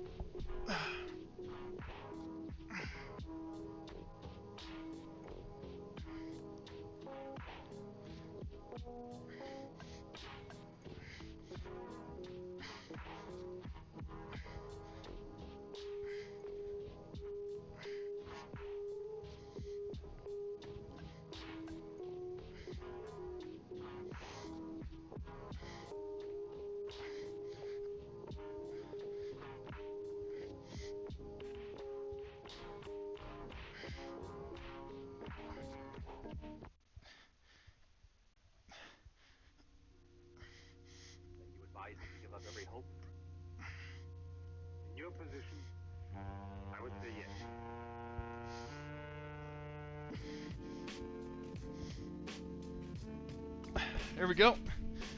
Alright, now we'll do the pull-ups. Where's my pull-ups? Cam. There we go. Oh. Camera moved a little bit. There we go. Alright.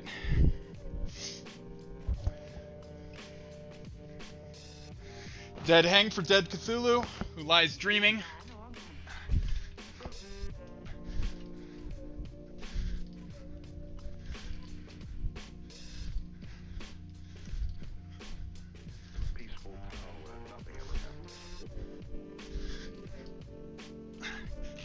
There we go. More pull-ups, huh? So I've just maybe, yeah, one for the core. Yeah, there we go. All right, let's get back into it. Back into it. This is not a fitness stream. As much as I think fitness is important, it is not a fitness stream. I will do the rest. Don't worry. I will do the rest. But we got to spread them out. Okay. So we have our crash. Let's restart War FTP again.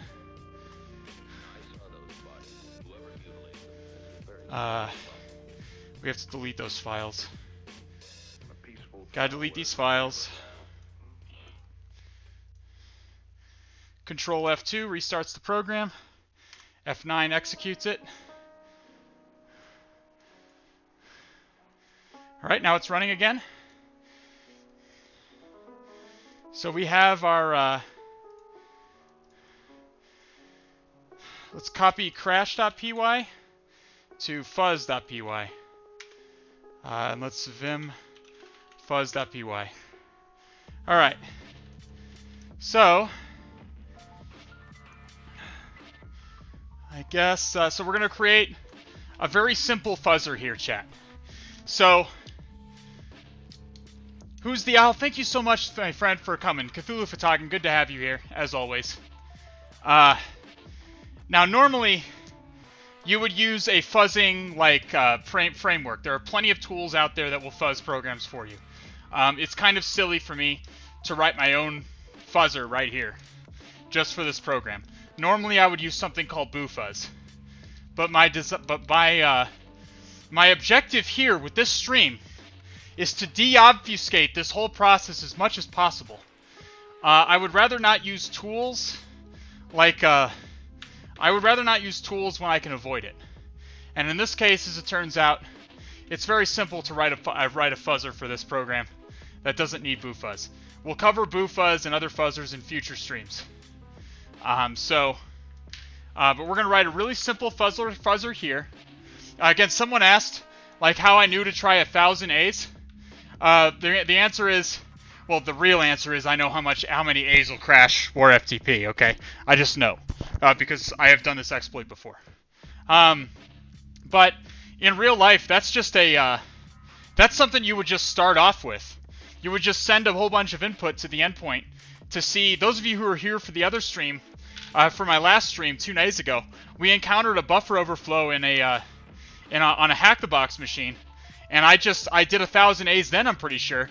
And I just copied those A's into the netcat session. And it crashed. So 1,000 A's is just a good number to start with, really. It's just a decent number to start with. But we're going to find out. So from time import sleep. We want the function to sleep between fuzzes.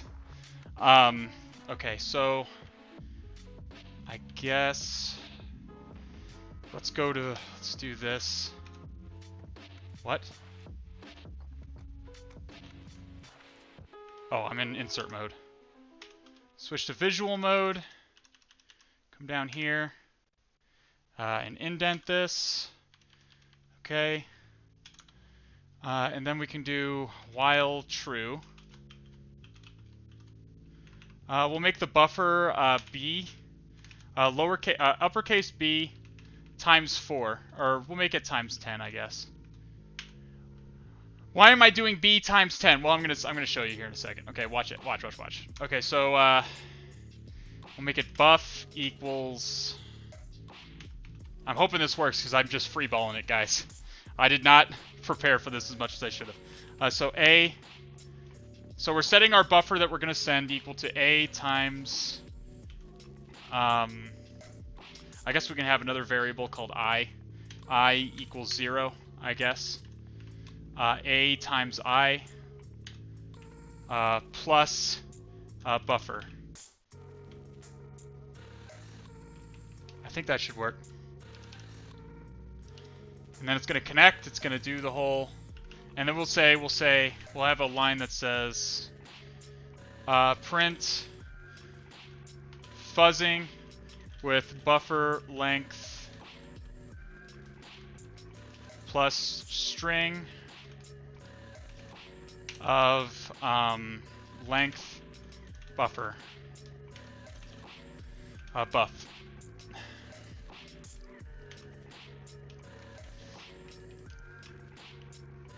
Okay, and then we'll come down here to the bottom of our while loop and we'll go I plus, I guess. We'll go I equals I plus 100. Okay. Oh, whoops.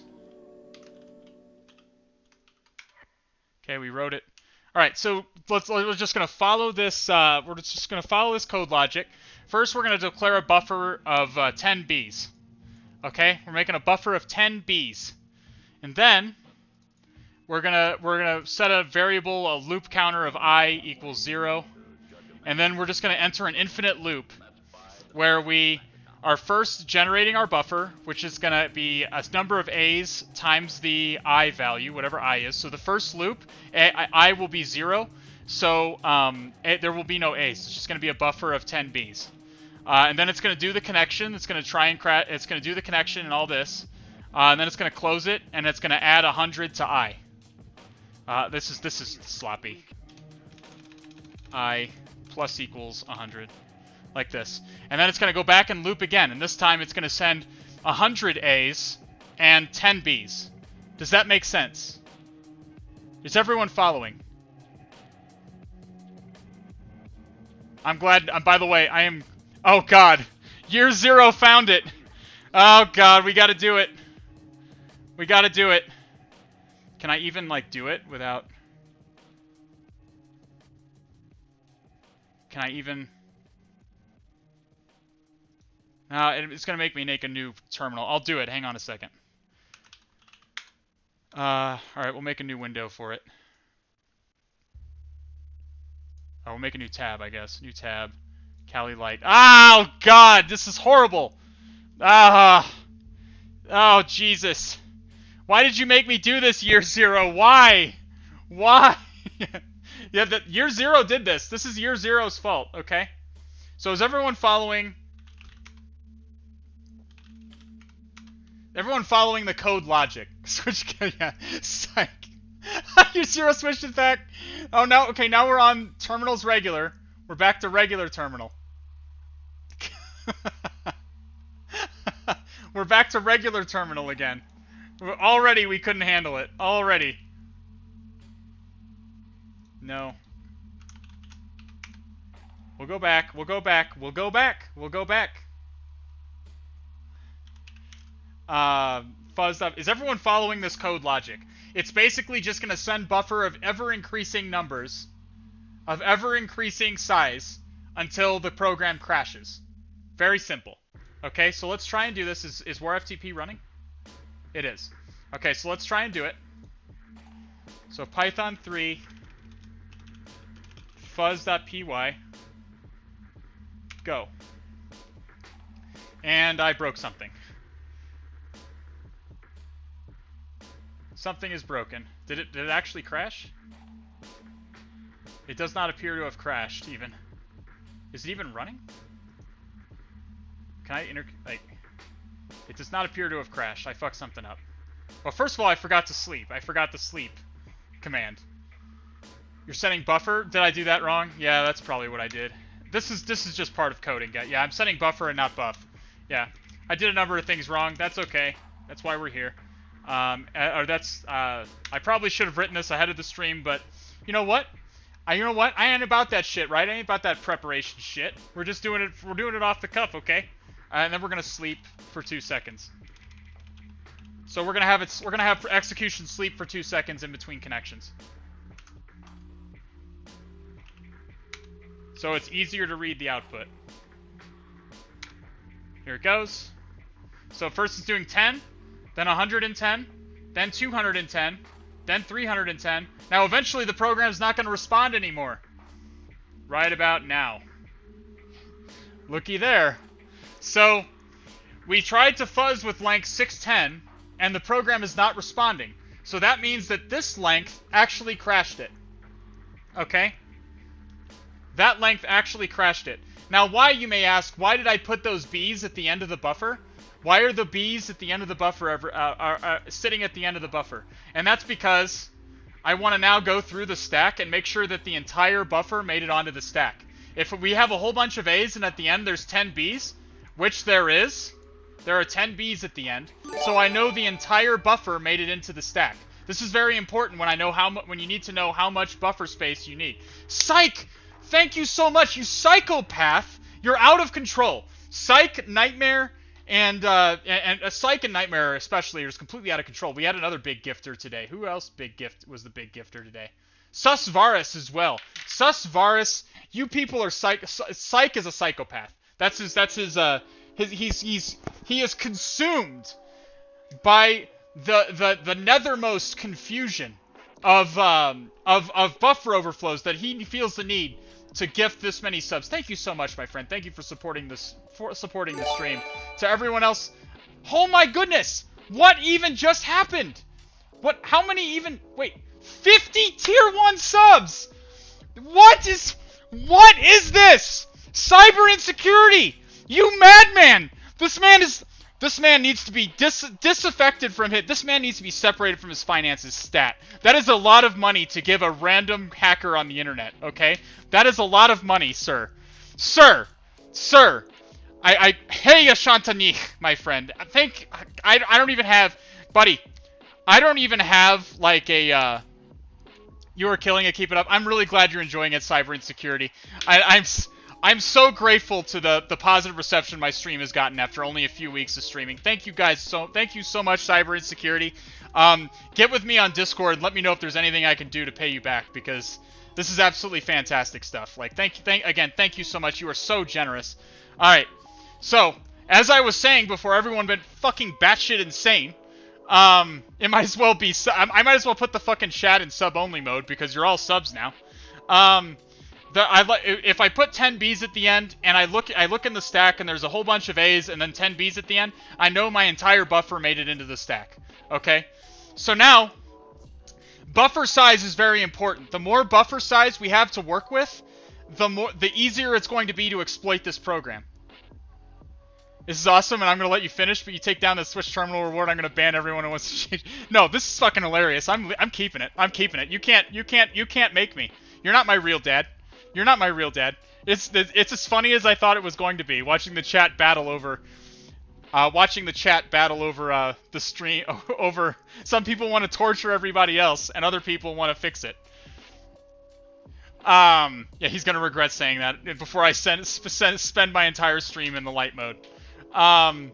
Okay, so now we want to figure out how big can this buffer get before the crash no longer works. Generally, there's only so much buffer space that we're able to send a program. Okay, so let's try and increase the buffer size incrementally until we reach a point where the program either crashes in a different way or doesn't crash at all. So let's first of all, let's restart. Let's restart, delete these, and then we will hit Control F2, and then hit F9, and more FTP starts up again. We hit that. We're good again. Remember the joys of pull-ups at 10,000 points? Yeah. Oh, we can start the battle again. Let's jump into the battle. Let's get it. Where the fuck is my Streamlabs? There it is. Stream Raiders.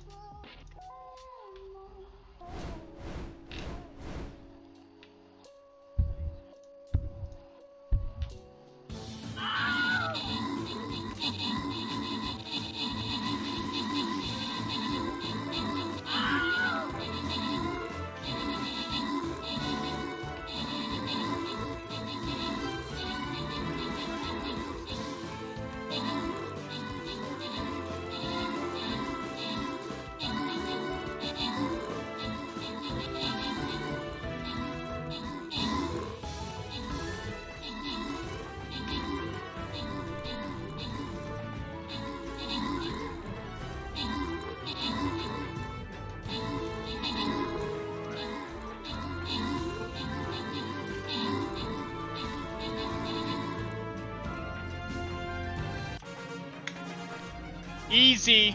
Easy, chat. Sorry I didn't commentate that one. I was busy modifying the program to make it a little nicer. Alright, Audi 622, S. Leveni, get the bonus rewards. We're moving on to that skin chest. Get it. Let's get it. Let's use my tank for this one. And there we go. Back to it. Alright. So, here's what I did to the program, to the crash. So now we're gonna so we know basically that 1,000 bytes works, right? Because we crashed it with 1,000 bytes first. So now let's try 1,100 bytes, 1,100 bytes, and see if it crashes. And see if it crashes in the same way. And the whole, again, it's key to know that the whole buffer makes it into memory. We have to know that the whole buffer makes it into memory. So let's do Python 3 crash.py. Okay, it looks like that worked. Now let's go into, we do see that it crashed. Good. Let's go scroll down through all of our A's that's overwritten the stack. And we see that our 10 B's are at the end here. So the whole buffer, once again, made it into memory. So now, let's try 1,200 bytes. Let's try that and see what happens then. We're just trying to see how big we can make this buffer space. The bigger the buffer space we make, the more leeway we have to work with, the easier this is to exploit. And you're going to see that a little bit clearer later on. So let's first delete those files again, because warftp is fucking warftp. And then we'll restart it, and we will hit F9 to get it started. There it is. Now we go to we go back here. We do vim crash.py. Again, it's crucial to know not only how big of a buffer we can send, but also how much makes it into memory. Every program is going to be different and is going to accept input differently, and so you need to do all this trial and error to figure out what it'll accept and what it won't. So this time we'll try 1,200 bytes. So we're sending 1,190 A's and then 10 B's. Okay? So let's try to crash it again. We sent it. And what has happened here? This is different. Look. 41414141 is not an EIP. Okay? This says access violation, so the program has crashed. But oddly enough, it did not crash in the same way. Like, the return address, the return address was still overwritten. But we broke something. We broke something. Now it's crashed in a different way. EIP has crashed in msvcrt.dll. What has occurred here? What has occurred? Put a pin in this. We may come back to it later. But for right now, chat, we're just going to assume that we can only send a buffer of 1,100 bytes. Okay? Purple Fox is correct. Purple Fox knows what the fuck is up. Purple Fox knows what is up. The stack grows to lower memory addresses, but the overwrite happens in the opposite direction. It will start at the top of the stack and work its way down the stack. Hopefully that makes sense. The stack is not the let's follow this in stack.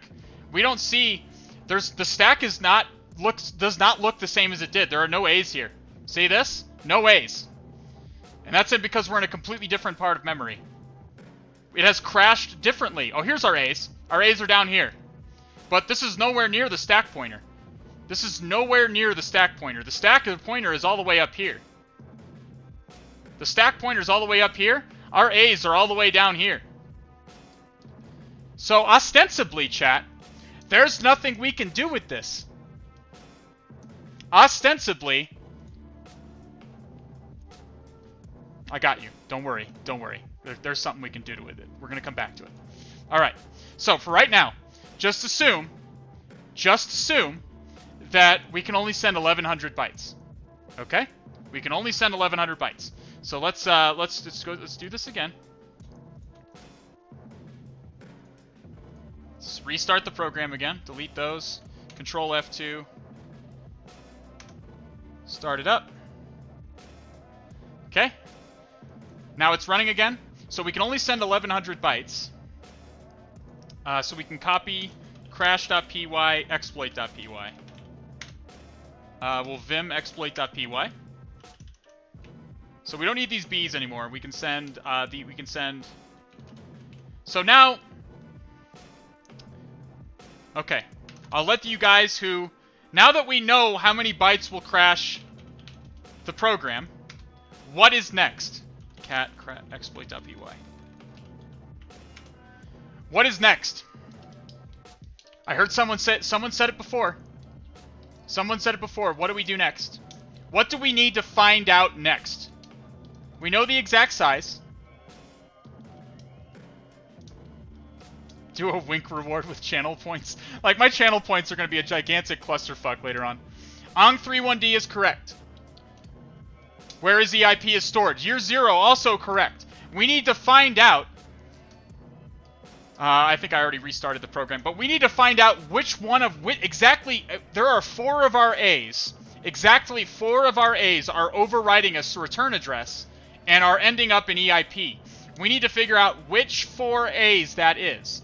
So the way we can do that is we generate a buffer size of 1100 bytes, but instead of all A's, we're going to send it a cyclic pattern that is non-repeating. And let me demonstrate what that is. So let me demonstrate what that is. So we can use MSF has a tool for that called pattern create.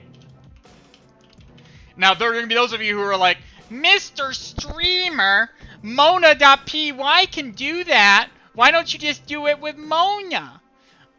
Because we're going to talk about Mona. We're going to talk about Mona. Okay, believe me, we're going to talk about Mona. But it makes more sense to do it over here in Kali because that's where our exploit's being written. Mona is sitting over on the Windows machine. Okay, so MSF pattern create tac H. So we just needed to add a length. So we want a length of 1100 bytes. We want to send it 1100 bytes. So notice it sent a uppercase, lowercase. It sent a pattern. This is a pattern of bytes that is non-repeating. So that later on, so we're going to put all of this into the buffer, and then some of these bytes are going to end up in EIP. And then by the bytes that end up in EIP, we're going to be able to figure out exactly how many bytes into our buffer EIP is being overwritten. The return address is being overwritten. So we're going to take this. We're going to copy that. We're going to go vim exploit.py. We don't need this buffer. We're going to comment this out for right now. And then we're going to go buffer equals, we need a byte, like that. And then I'm going to go set paste. And then Control-Shift-V. Whoops, I fucked it up. Hit undo. Undo. Put it there. And then we want to hit enter insert mode, Control-Shift-V to paste. And I fucked it up again. But so this time I'll just do it the long way. There you go. Oh. Nope, like this. That. Oh, and then I fucking put a double quote at the end. Put a single quote. There we go. Alright, so now this is our new buffer. Still the same size. It's still going to crash the program. But depending on which letters and numbers end up in EIP, we're going to be able to determine how many bytes into our buffer EIP is being overwritten, so that we can then put a memory address there to be executed. So that's what we're doing right here. And this buffer, this is commented out. This is not being set right now. So we're going to... Did I already start the program again? I did. So Python 3 exploit.py. Okay. Okay, so the program crashed, and this time, what's in it? 3271 4131. Okay, so now those are the bytes that ended up in EIP. All right. So now we go back here.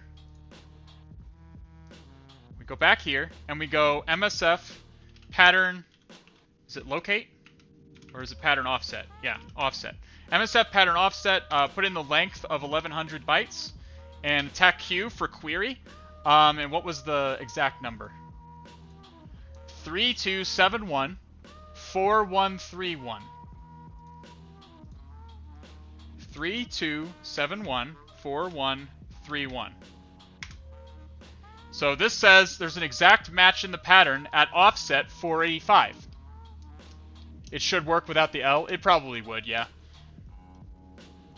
So that means 485 bytes into our buffer is the return address, which is overriding EIP. That was Algebra 97. That was probably cyber insecurity. The man was a complete madman and gifted 50 subs earlier. The psychopath. He's out of control. He needs to be separated from his finances, honestly. It's a lot of money to give to a crazy hacker on the internet. Alright, so... okay, alright, so we have... so now we go into... So 485 bytes into the buffer. So we're going to vim exploit.py. Okay, we're going to comment this out now. And so what we're going to do... Then we're going to uncomment this. And we're going to put A times 485. Plus B times 4 plus bytes plus we can do it this way. We can do byte C times and we can do 1100 minus 485 minus 4. So what have I done here? So basically, the buffer is still going to be 1100 bytes. This buffer is going to need to be is still going to be 1100 bytes. The first 485 are all going to be A's, and then the next 4 are going to be B's. If we've done it right, if we've done this correctly, then 4 B's should end up in EIP. Does that make sense? 4 B's should end up in EIP. And then we're just padding out the rest of the 1100 bytes with C's. Is everyone following what this code is doing? Does anyone... If you have questions, ask. If you have questions, ask. Why C? Just because we can see the different... It lets us clarify which part of the buffer we're looking at when we're looking at the buffer in the stack. It just makes it a little clearer. Okay. So... Python 3 exploit.py. Is it running? Did I start it up again? I did not. So I have to start it up again. We'll delete these files for the millionth fucking time. Delete. Okay, and now we will Control F2 to restart the program. F9 to run it. Okay, it started, it's running. And now we're gonna destroy it again. This poor program. Alright. So we're going to go back and look. And we see, look, now it's overwritten with 42424242. What is 42? It is B. It's capital B. So we have determined the right 4 bytes in our buffer that is overwriting the saved value of EIP. Okay? And now if you look down here, we're going to leave this open so I can continue to demonstrate what the fuck is going on here.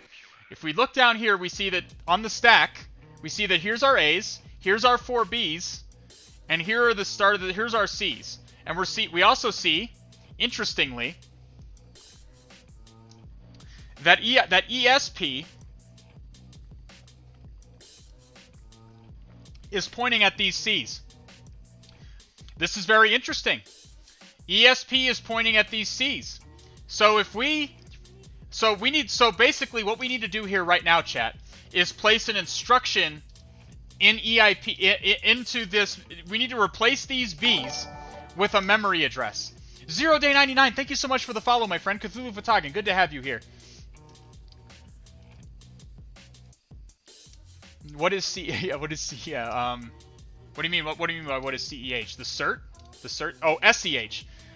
Don't talk about these crazy lunatic concepts in chat. These advanced terms.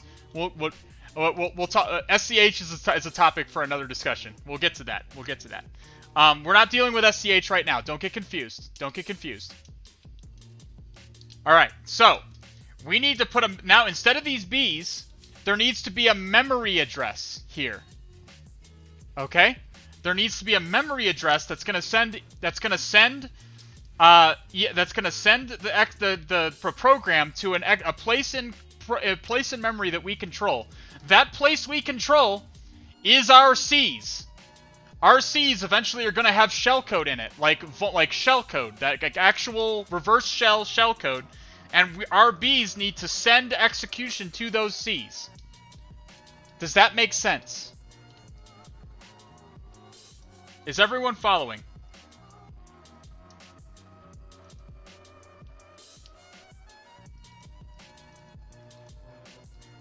This is interesting. Yeah, this is a little bit interesting. So this tells us this is where the stack pointer is, right here. This is ESP -4, this is ESP -8, this is ESP -12. Yeah, so that's kind of cool. It makes it a little bit more visual. That's fine. We can do that. Okay, that makes it a little bit more visual. That's today I learned. I need to add like one of those a sound effect for the more you know. Da-na-na-na. Whenever someone teaches me from something from chat, that's genius. I need to do that after the stream. Okay, so, is everyone following what the goal is? The goal is to place a memory address here that eventually drops us here into our C's. Are you following?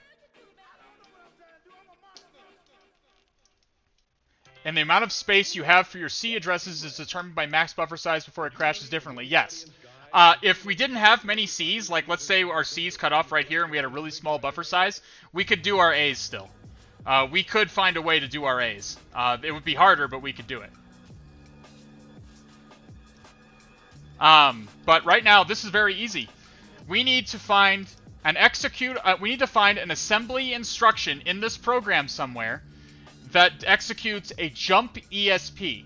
Jump is redirects execution from one place in memory to another place in memory. Okay? So by retaining EIP, we know that our C's are within the buffer size. Yes, correct. What's the importance of crashing differently? Hold off on that. Hold off on that. We're going to talk about that weird crash that we saw, okay? We're going to talk about the weird crash that we saw at 1200 bytes. I promise you we're going to discuss it. Right now, like, don't erase that from your mind. Erase that from your mind. We're not thinking about that right now. We're focused on this. On this crash. That is a different crash. It is exploitable. It's exploitable in a different way. The C's are at the are lower in the stack than this. This is the top. A's are at the top of the stack, and the B's and the C's are at the lower part of the stack. The stack grows to lower memory addresses. Okay? So the first thing before we do anything else, we want to think about bad characters. And now, you OSCP hopefuls, better listen the fuck up, okay? Listen the fuck up. This is the second most commonly fucked up thing on OSCP, I guarantee it. Everyone who's ever asked me for help on the buffer overflow for OSCP, the second most common thing that I hear people have misunderstandings about is bad characters. Maverick, I'm glad you're getting a lot out of it. I'm really glad. I'm really trying to make it as approachable for OSCP hopefuls as possible. Bad characters is important. What is bad characters? What are bad characters? Bad characters are any character that either terminates your buffer for whatever reason, or it gets mangled, or it changes your buffer in some way, or it does some undesirable thing to your buffer. Okay? And these are going to be different. These are going to be bad characters are going to be different depending on the program. Depending on the program you're operating with, and bad characters are going to function differently. They're always something that they're not really something that can be predicted. They're something that need to be tested manually.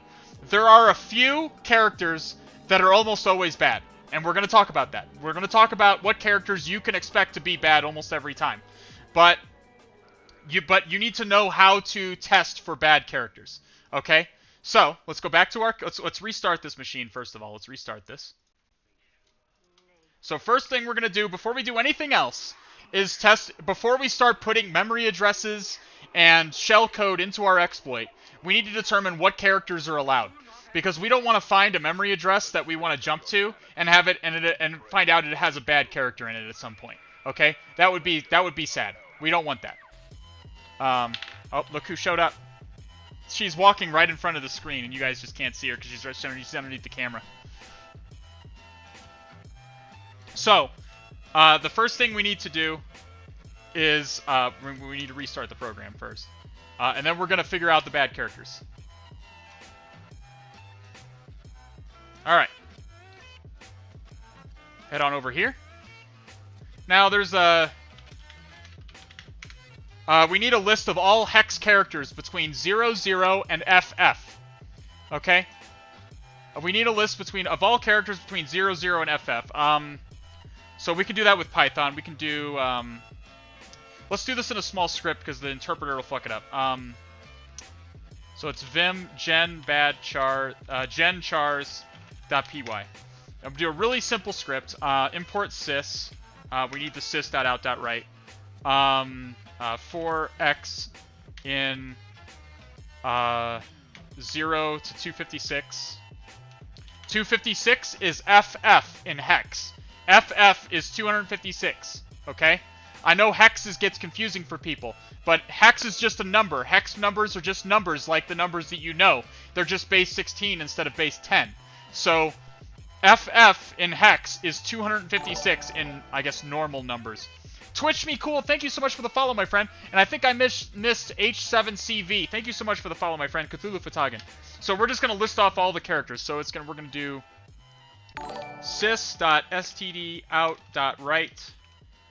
And then I know someone followed. Let me just get this out. I'm thinking about this. We want to do a we want to indicate it. We want it to have a backslash and an X, and then we want to add 2 digits, so 0.2. No, it's colon 02 X.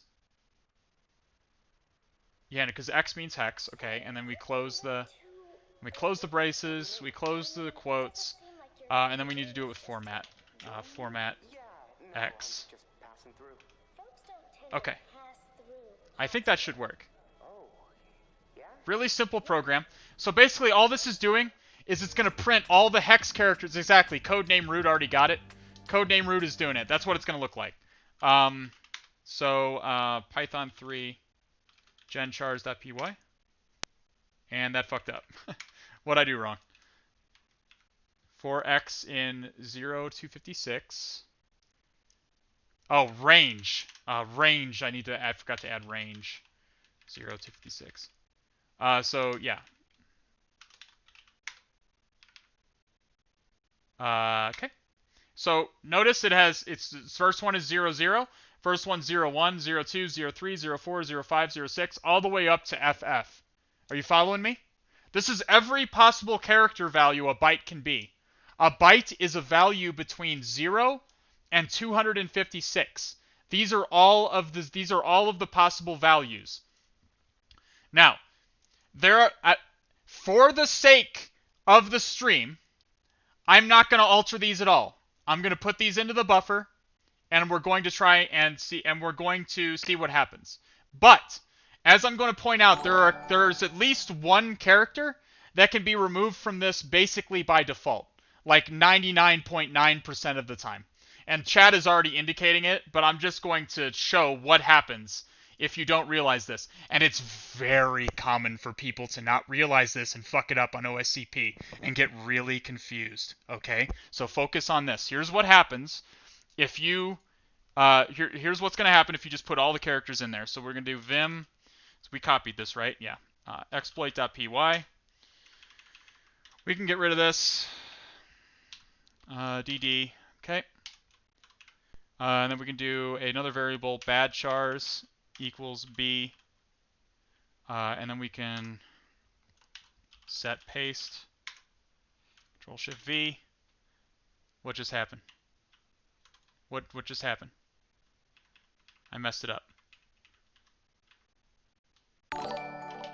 I fucked it up somehow. Alright. Let's do nano exploit.py. Alright, bad chars equals... It's harder to fuck up in nano with the copy and paste. Okay, there it is. I know it can't be read. We're just going to put the closing quotes.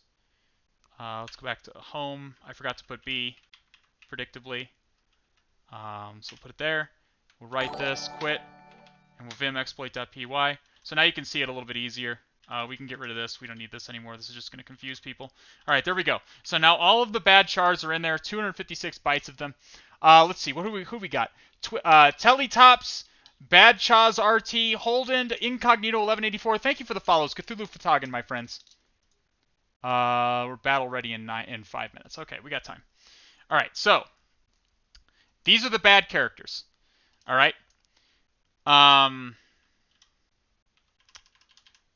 So we're gonna. How do I want to do this? I want to put these at the end of the buffer to make sure it still crashes. So we're gonna do. We'll add minus length of bad chars, even though I know it's 256.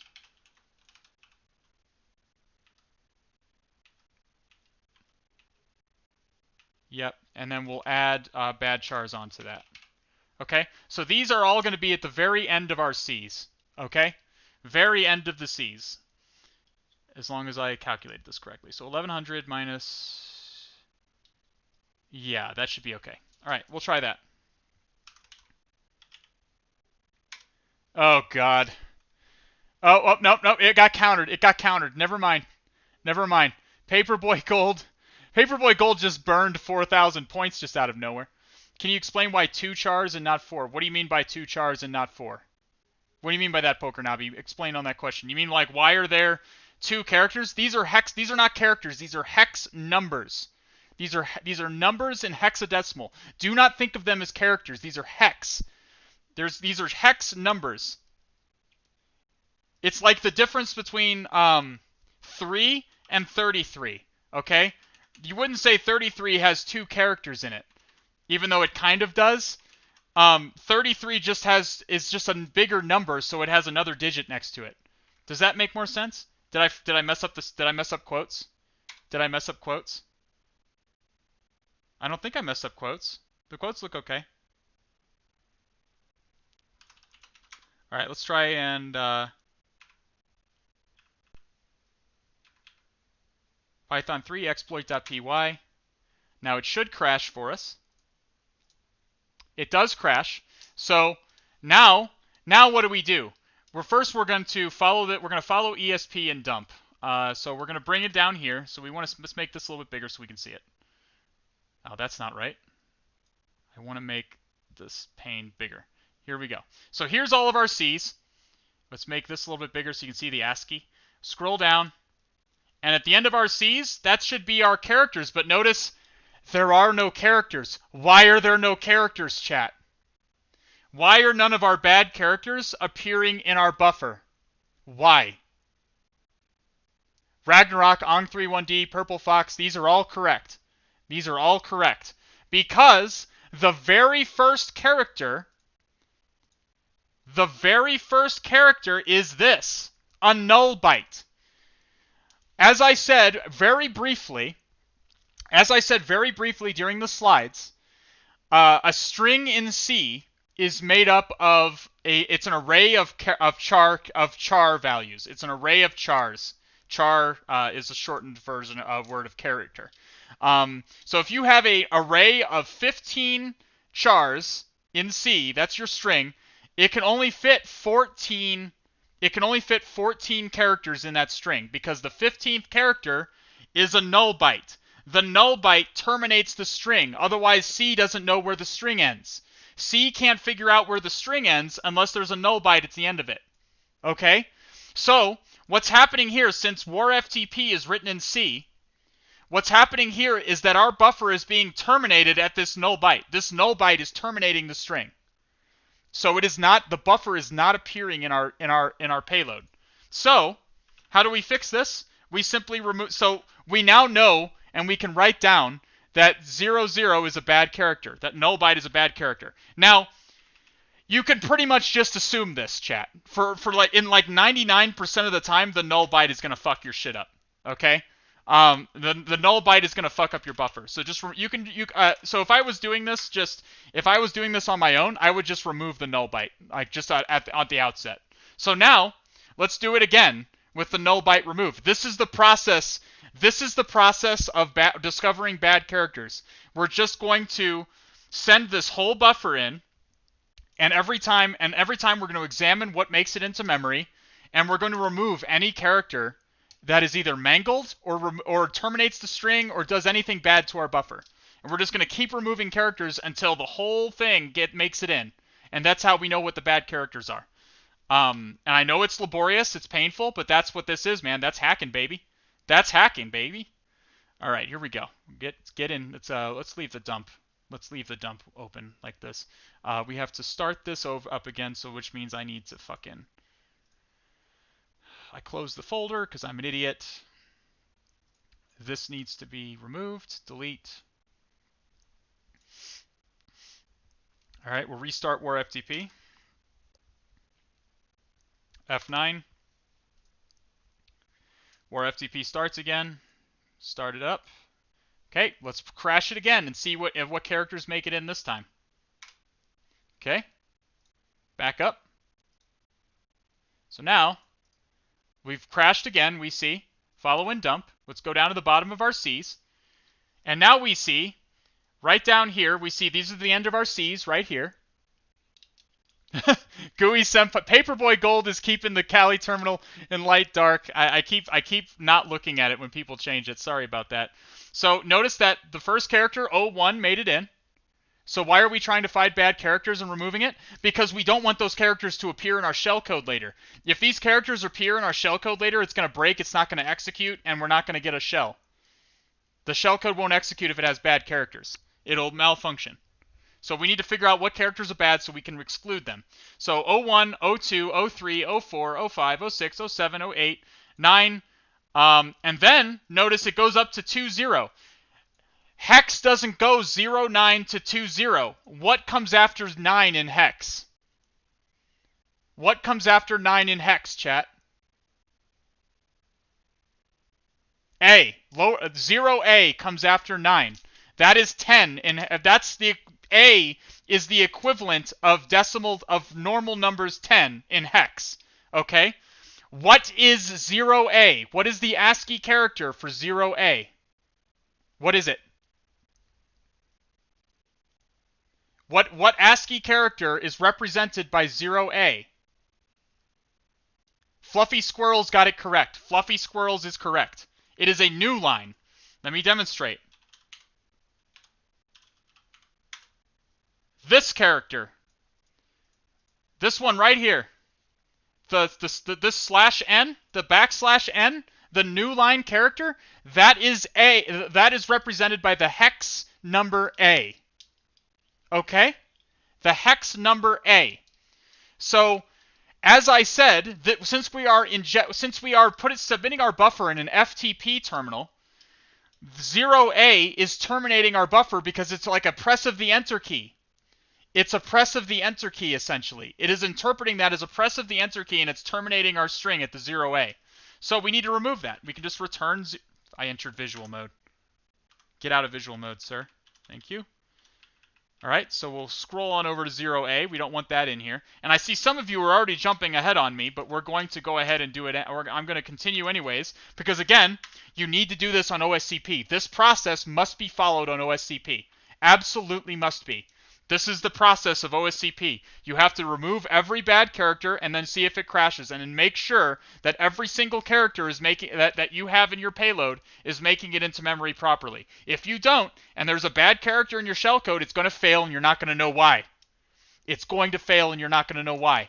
It's very frustrating having to debug this, especially if you're in the middle of a very stressful exam. Okay? So. I would normally write down the characters. I know what the bad characters are in War FTP, so I'm not going to bother writing it down. I won't forget any of them. I promise. What are you doing? What are you? This. Look at her. Can you see her? She's just rolling around in my chair. Oh, she got down because she was shy. I guess she got down. She was just rolling around in my chair. Just like a crazy person. I looked at her and she went, eh. Like she's like, what are you looking at me for? You weren't supposed to see this. Yeah, I have a RGB keyboard. It is a fact that all of your computer components are faster if they have all pretty lights on them. It is a fact. Delete. We'll start the program over again. There we go. All right. So we've removed 0A now. So let's now send our next payload. Let's go back. Let's go back. Let's go back. What do we got this time? Let's follow this in dump. Head on down to the bottom of our C's. Now we see 0A has been removed, so the next one is 0B, 0C, and then we're back to nothing. What comes after the character that comes after 0C is 0D. What is 0D, chat? Some of you jumped ahead on me. That's okay. What is 0D? It's a carriage return. It's this /R carriage return. The carriage return character moves the cursor to the beginning of the line.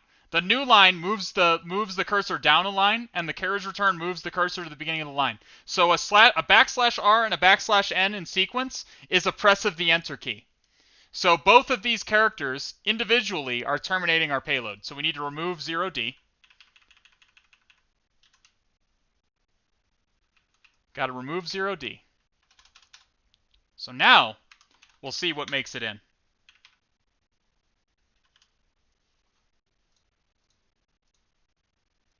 And this time it's going to be a little bit different, chat.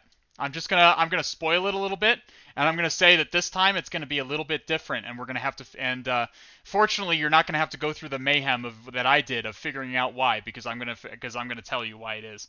But it was a pain in the ass when I had to figure out why this was. All right, so let's restart this again. Delete. Control F2. F9. Starting up war FTP again. All right. Now let's send the payload again. Okay. Let's go back, and we see that we did not crash. War FTP is still running. We didn't even crash this time. We've removed the bad characters. The buffer's making it into memory. Why? Why isn't it working? I don't expect anyone in chat to actually know this time. If you go back to, but it seems that since we didn't overflow the buffer, our buffer is not in memory. It's not here. It's not there. It's nowhere. We did not overflow the buffer this time, so our input was refused for some reason. It was refused. Okay? Our input was refused by the application. So let's go back, and notice we actually got a response from the application. Look. Illegal username. Illegal username. There is a character in here that is not... No, the buffer is large enough, Johnny Sioka. There's a bad character in the username. One of the characters that we are sending is not allowed in usernames. And we weren't seeing it before because it was being terminated from the end. So I'm going to skip the process of doing all the recent reading on war FTP that I did to figure out what bad characters are in the username. The bad character is the @ symbol. Like the email @ symbol, that's what it is. Okay? Which is hex value 40. Okay? So let's go into here. I promise you, again, it took me a while to figure this out. I had to read the documentation, and I eventually was able to find it. The @ symbol is a bad character in war FTP. If you couldn't read the documentation, what you would have to do is cut this input in half, cut half of these characters out and see if it's in, and see if the program crashes. Is the bad character either in this half or this half? And then you would continue cutting it down until you figured out exactly which character was breaking it. But in this case, we're going to skip that whole process because I already did the research for you. So this time, it will crash. It's still running. It didn't crash before. All right, so we'll send it. So notice we did not get illegal username, okay, this time. And if we go back, and we do see it did crash again. And this time, if we go to ESP and we follow in dump, we see that here's all of our characters. Now, if I was doing the OSCP exam, you're going to want to literally sit here and make sure that every single fucking character is in here. Do it. I know it's a pain in the ass. Look at me. OSCP takers, look at me. do what do not just glance over this and say, okay, I made it all the way down to FF, so my whole buffer's in here, no problem. My whole buffer's in here, no problem. No, you must, on OSCP and in general, you must personally. Honestly, you can do a Mona compare. You can do Mona compare if you want it, but Mona is not available to you on the OSCP exam. I think you can make it. You can put it on the debugging box, but I didn't use it for my machine. But no matter what you do, whether you use Mona or whether you use your own goddamn eyes, you need to personally go and make sure that every single hex character is making it in. Okay? You need to personally go through and make sure that every single hex character is making it in. In this case, I'm just gonna skip that part and tell you that it indeed is. All of the characters are in. The only 4 bad characters are the null byte, the carriage return, the line feed, and the @ symbol. Mona is available. I think you can use Mona, codename root. You can use Mona, but it is not available on the debugging machine. You would have to move it to the debugging machine and then put it in. I don't even think you have immunity on the debugging machine in OSCP, but I took it years ago. I don't know what is actually on the OSCP exam now. But Mona, you can use Mona. It's just not on the debugging machine by default, so you're going to have to put it on there. They put it on now? Is that right, Ishcase? Well, I'm not going to speak to that. I took OSCP years ago, so I wouldn't know. But whether you use Mona compare or not, you're going to want to go through and make sure that every single one of these things is in memory. Because I've seen people fail because they missed one. Okay? It is very easy to fail because you missed a bad character. Make sure that every bad character is in there. Or every character made it in. In this case, I can assure you that it is. Could I use Ollie debug? You could. Alrighty. So, we know our bad characters. We know how big our buffer is allowed to be. We know how far into our buffer EIP is overwritten. What do we do now? What now? What do we do now, chat? Ragnarok 08 is correct. We want to find a jump ESP. We want to find an instruction somewhere in one module, executable module that's loaded into memory, that's going to put us at our Cs. Our Cs are located at ESP. This is ESP right here. Our Cs are, well, it's 4 bytes into our Cs. But our Cs are here. Spirit Island, thank you for the follow, my friend. Cthulhu Fatagan, good to have you here, my friend. Let's go ahead and do a battle in Stream Raiders as well. I keep forgetting to do battles.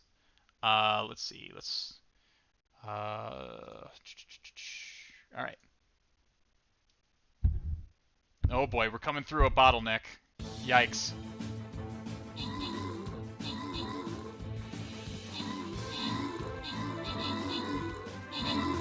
I don't like the concave they have on us, chat. It's an awkward concave. But we're getting there. Get that Orc Slayer in there, Maji Beg. Get that Orc Slayer in there. Slytherin Tupac is cleaning up on the left side.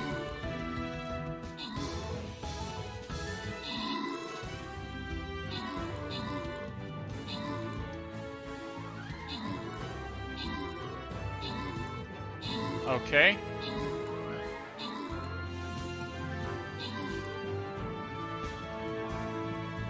Yep, easy fight. It was looking pretty awkward there at the beginning, but it ended up being an easy fight. Nice job, everybody. Audi 622 and Slytherin Tupac with most kills and most assists, respectively. And I get my bonus rewards. And we're going to mystery skin, or loyalty skin chest.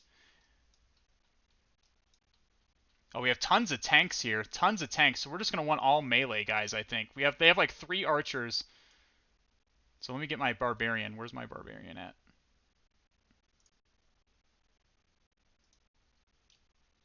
So we're just going to want to do basically all melees here.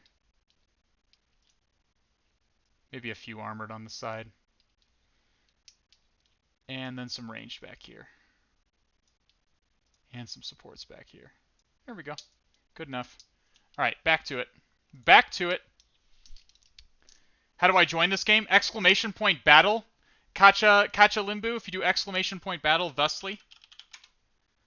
You click that link in that Nightbot just posted for you. You can you just log in with your Twitch credentials and you can play with us. Easy peasy.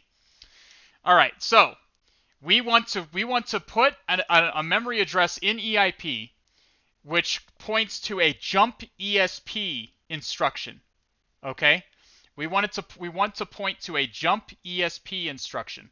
Because jump ESP will redirect execution to wherever ESP is located. It will just take what's in ESP and load it into EIP, which will put us in our Cs right here, which is exactly what we want.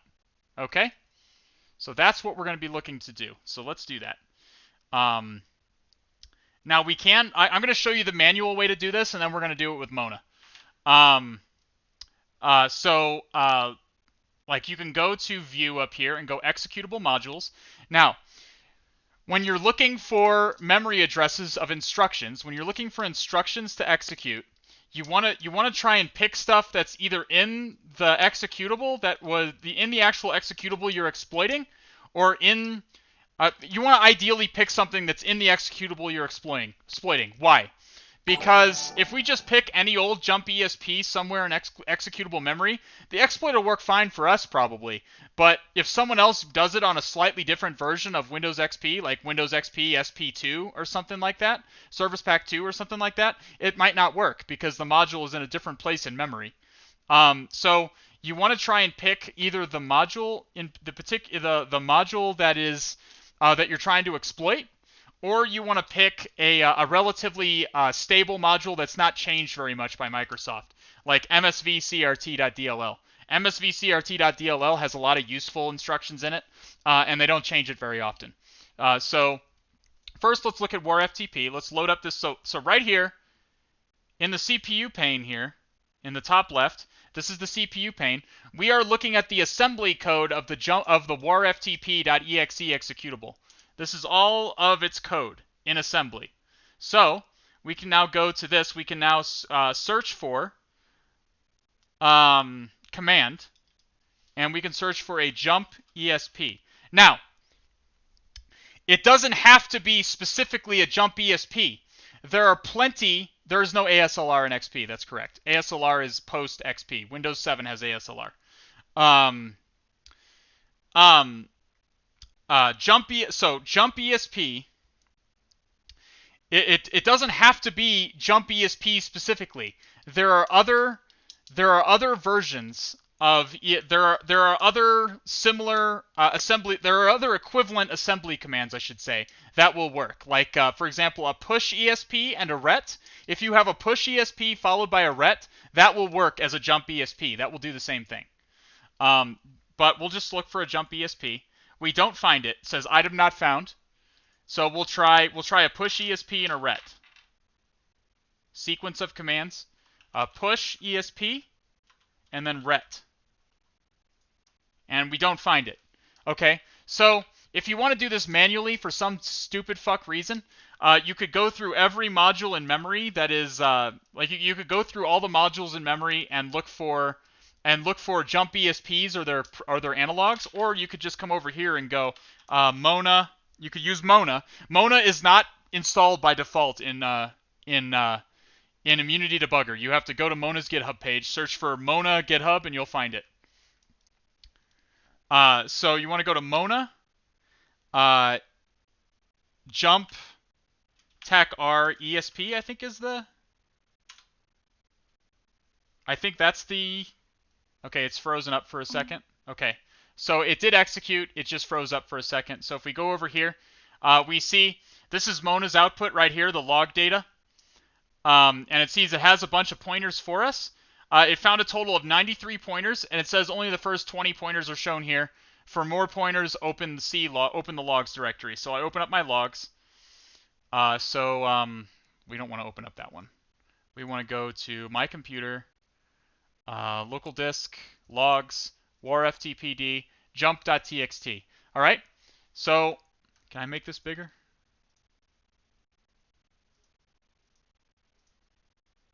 Font. Okay. All right, so you guys see this? This is Mona's output.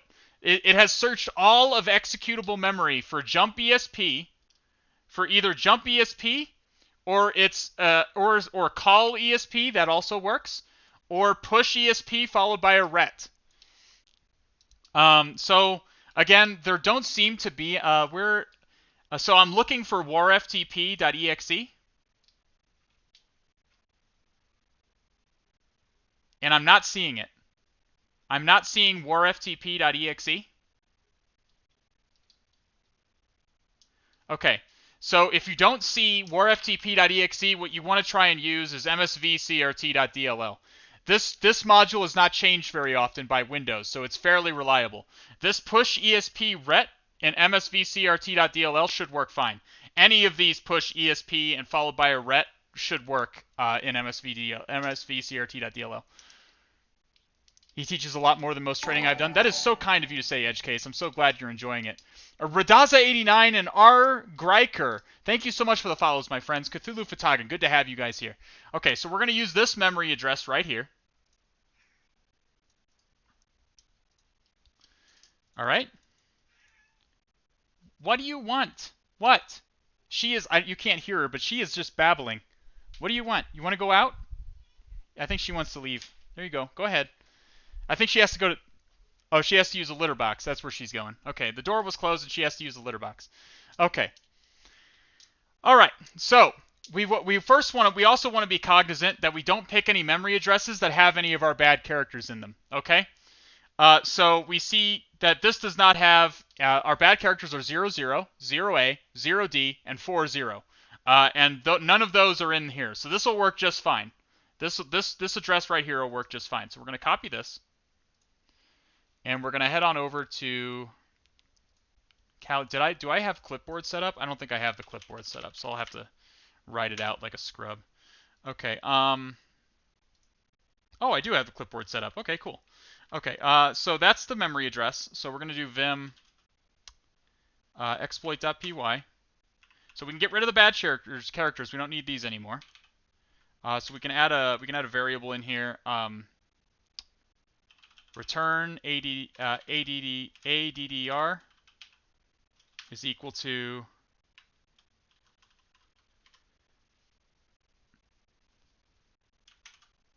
okay.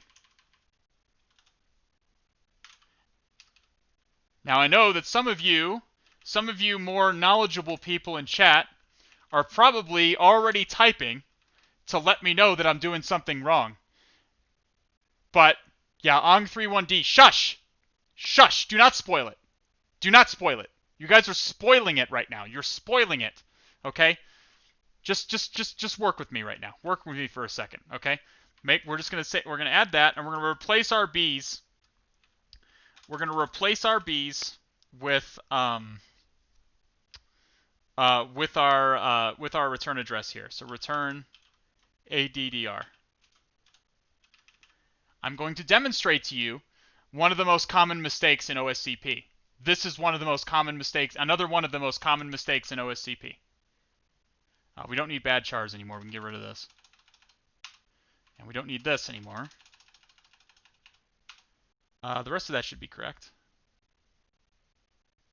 Okay? Now, this exploit is not going to work, and I'm going to show to you, but I'm going to demonstrate to you why it's not going to work. All right, do we restart? Is the program running? It is not. I have to restart it. Okay. Let's delete these two files as we have done the entire evening. I feel like my entire evening has been deleting those files. Control F2 restarts it. F9 starts it up. And now it's running. So now we're going to exploit it, and we're going to see what happens. Let's set a breakpoint just so I can illustrate it a little bit better. Let's set a breakpoint. Breakpoint, whatever the memory address was. It was, yeah, 0x77C35459. Okay. Let's just to prove to you, let's browse to that in this. So this is going to allow us to search for a memory address, and so we do see that located at that memory address in memory at this memory address, there's a push ESP followed by a ret. So what's going to happen is this memory address is going to end up in EIP, or ideally, this memory address will end up in EIP.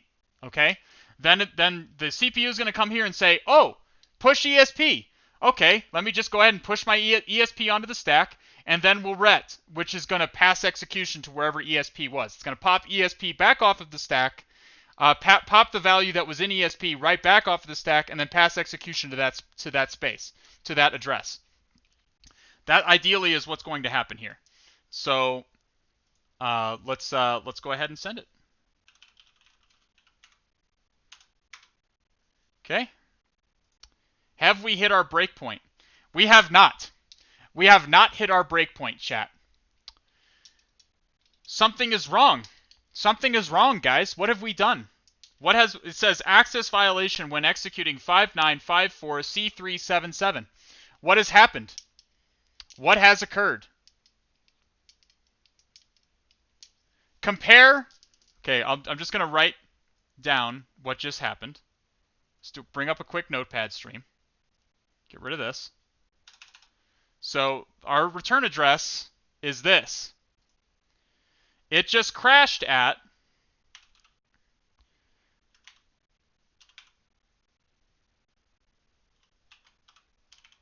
what has happened? What is this? Someone in chat clear me in. What has happened here? It seems that our bytes have flipped around.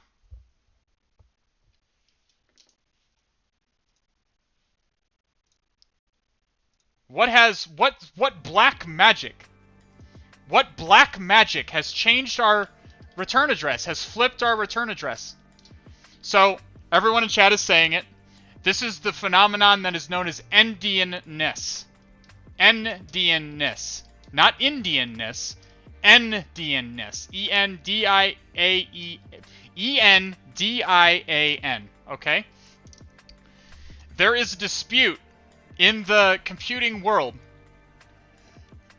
of when you are storing bits in memory, do you store the most significant bit? As in, this is the most significant bit. The 77 here is the most significant bit. Do you store that first, or do you store the least significant bit first? Intel is little endian. This is a Intel architecture, so this is little endian. So what has happened is it has stored the bytes of our return address in reverse order.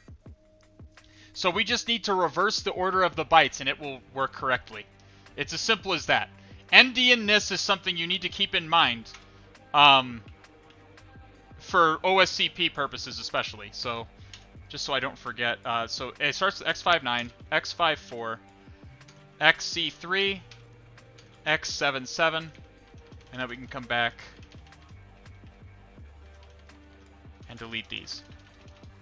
So now we've reversed the bytes to be a little endian format, and now when we restart the program again,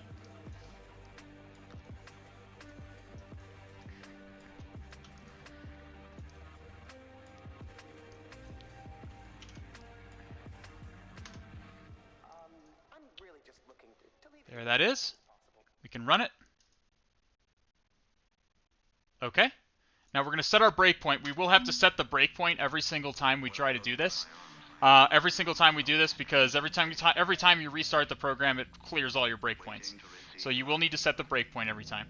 So we're going to send the exploit. Now we see, look! I don't know if you can see down here at the bottom, but it says breakpoint at MSVCRT 77C35459, and if you see up here in the CPU pane, we have hit our breakpoint. And the debugger has paused execution because it hit that address. Does that make sense? Is everyone following? So now, if we proceed, now I want you to look at what happens to the stack here as this happens. So here's the stack pointer. This highlighted thing is the stack pointer right here. So the first thing that's going to happen is it's going to execute a push, or we're going to execute an F7, and then it's going. So notice it has pushed ESP onto the stack. So this address, the address at the top of the stack, now points to the beginning of our Cs. You can see this on the side. And now if we execute this ret instruction by pressing F7 and stepping forward one more instruction, we now see in our CPU pane, we are now at the beginning of our Cs. Like magic, chat, we are now at the beginning of our Cs. So now we can just throw some shellcode here and it will execute.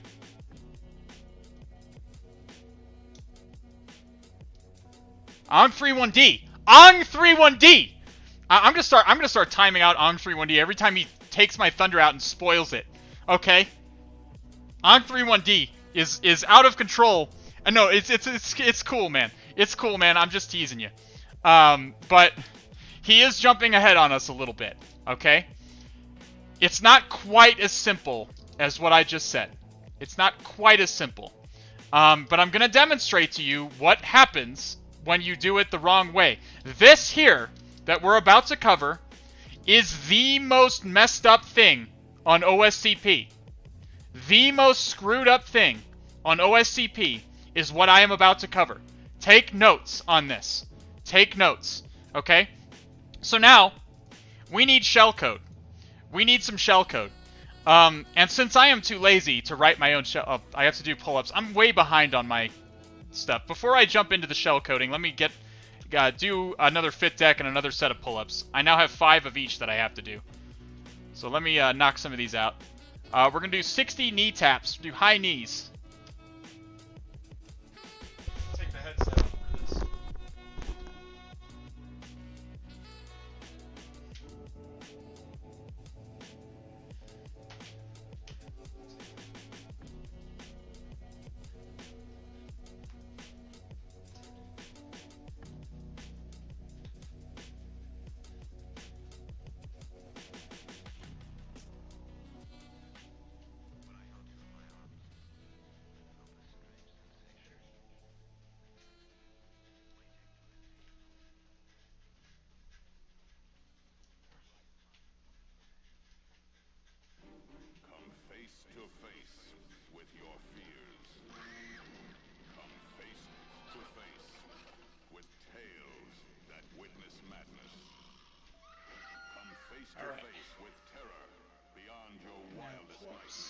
Enter an asylum from which you may never escape. Leave all your sanity behind. It can't help you now. Mamalu can destroy it. I will destroy it. And you.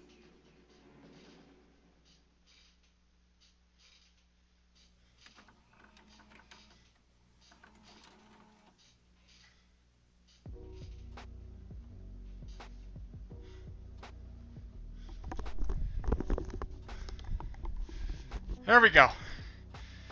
Oh god. I'm going backwards with pull-ups, dude. So I'm down to 4 fit decks, and I'm at 6 pull-up sets to do.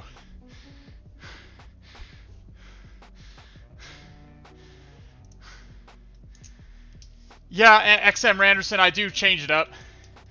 I do chin-ups, I do pull-ups. I change it up. I did wide grip before, did chin-ups this time. Next time I'll probably do hammer grip ones. Okay. Where was I? So we need to generate shellcode, okay? So we can use MSF Venom for that purpose. So MSF Venom, attack A for architecture x86, attack P, Windows, shell, reverse, TCP. This is an unstaged reverse shell. It'll just connect back to us and spawn a command prompt. That's all it'll do. Localhost. What is my IP address? 10.0.0.38.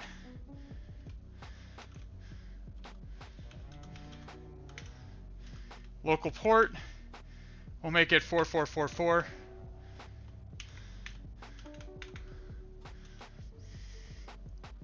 Exit func equals thread.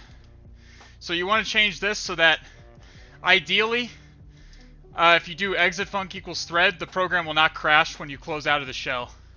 because your shellcode will run in a different thread. That won't work for War FTP for reasons, but it's still good to put in there just as a force of habit. Okay, then we have to put in TAC B. Specifies our bad characters. What characters are not allowed to be in our shellcode? So the no byte, the at symbol, the carriage return, or that's the line feed, and then the carriage return. And then we want it in Python format. Purple Fox, thank you for the 100 bits, my friend. Cthulhu Fatagan to you. It's good to have you here, as always. So now we're waiting a minute. It's going to generate our shellcode for us.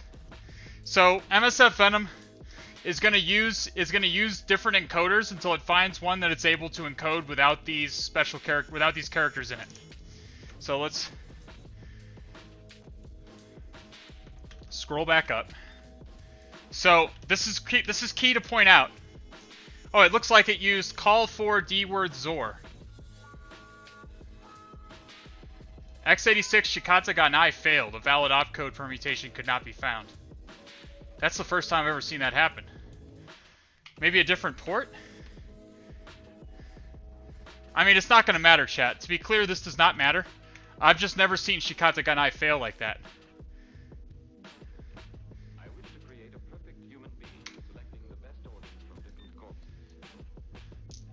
It could be that the port number is preventing it. Let's see if Shikata Ganai succeeds this time. It really doesn't matter, like I said. No, Shikata Ganai failed again. I guess it just really doesn't like it. So, it's key. What's key to note here is that that our shellcode has been encoded. Like, when you see this stuff in memory, it's just going to be a bunch of fucking gibberish. It's going to be a bunch of instructions that make no sense and don't do anything. Because it's all encoded. And it needs to be decoded before it can run. So the beginning parts of this payload are going to be what's called a decoder stub. Did I put an extra 0? I did put an extra 0. Good call. Good call.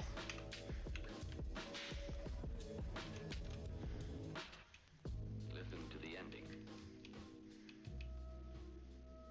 I did put an extra 0. It's a good call. Whoopsie daisies. It might not have mattered. Was there a 4-0 in this payload anyways? There might not have been a 4-0 in this payload anyways. We'll make it 4444 then. Thanks for catching me on that, chat. Another card from the fit deck. Alright, we're up to 5 of those. The back part of this stream is going to end up being all fitness stuff. Alright, so I think that looks like Shikata Ganai to me, so... Okay, so it did. This time Shikata Ganai succeeded because I didn't fat finger one of the bad bytes. So what's notable about this is that this shellcode is encoded. So the first part of the shellcode is going to be what's called a decoder stub that decodes the rest of the shellcode. Okay? We're going to copy this. And then we're going to go to vim exploit.py. Shellcode equals B. Control-Shift-V. Oh, I fucked it up. I can fix it though.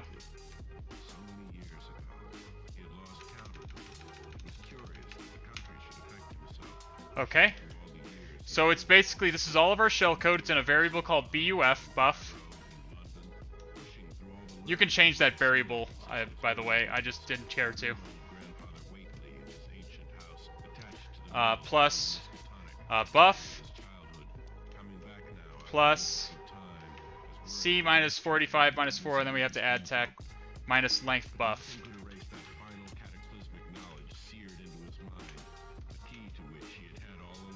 Alright. So it's going to put... So now our buffer looks like 485 A's, then a return address, then a buffer, or then our shellcode, and then our C's. So let's type that out. Let's split this pane in two. Let's do netcac tech NLVP. Did I use 4444?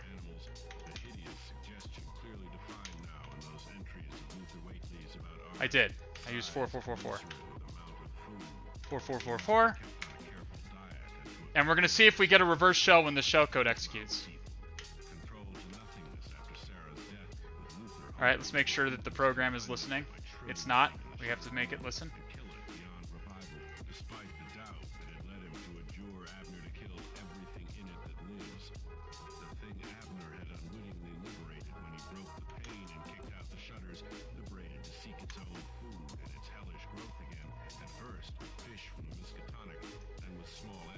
There we go. By the way, this song, for whatever reason that's playing, this song is all Lovecraft references. This guy is rapping about Lovecraft. Various Lovecraft stories. Okay, we're setting the breakpoint again, so we should hit our breakpoint when this executes. Okay. We do hit our breakpoint. So we're at a push EXP now. Sub7 Photo, thank you for the follow, my friend. Cthulhu Fatagan, good to have you. We're going to continue on. And then we're going to ret. And now, you see, we are at the beginning of our shellcode here. This is the beginning of our shellcode, chat. So now, if we just hit play, we should get a reverse shell. Except, that's not what happens. We got an access violation when writing to some memory address. And then, if we go back to our Kali, we get no shell. What madness has occurred here? What has happened? We've been jebaited. We've been jebaited, chat. What has happened? Which fit deck am I using? It says www.fitdeck.com on it.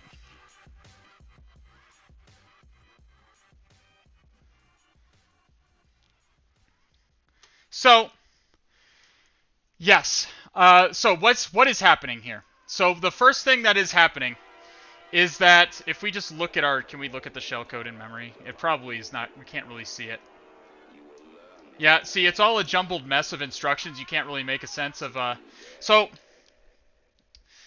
again, the shellcode begins with a decoder stub, and in order to decode its shellcode, in order to decode the shellcode, the decoder stub needs to figure out where it is in memory. It needs to do it executes a few instructions that are able to figure out where it is in memory.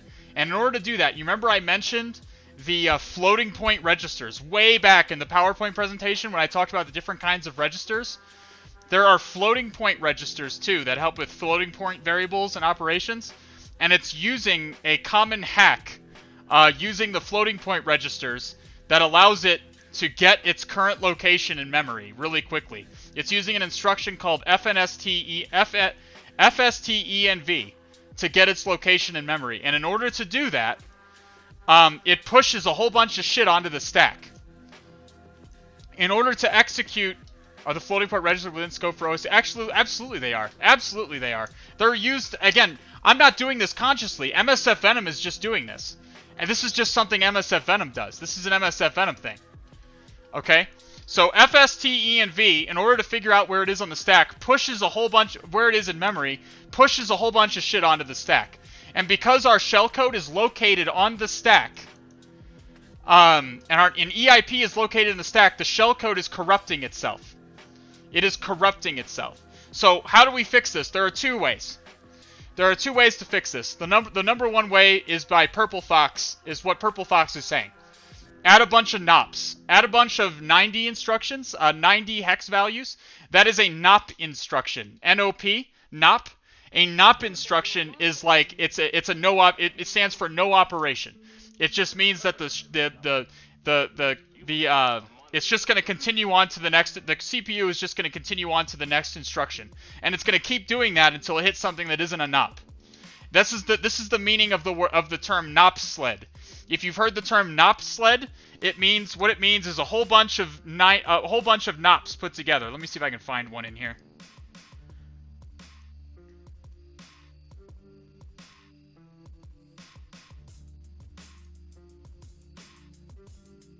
Let's look in View, Executable Modules, War FTP.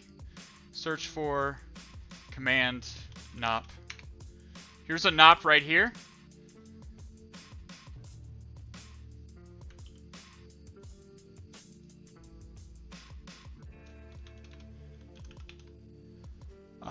Here's a NOP right there.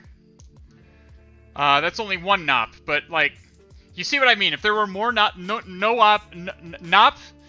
instructions don't do anything. All it does is that the CPU moves on to the next instruction. That's all it is. So a NOP sled is like a long series of 90s meant for padding. It's meant for to pad it. So you can add a NOP sled to this and it will work. Another way to do it is just to recognize that when EIP and ESP are really close together, like when you have to execute a jump ESP to get to your shellcode, when EIP and ESP end up exactly identical. And the problem with that is shellcode tends to corrupt itself. So a simple way is just to move ESP away from... another thing you can do is simply to move ESP away from your shellcode. So you can just... I'm not going to show... I can show them both, I guess. So you could just... There's two ways to do it. So... we could go to... let's do... which metasm?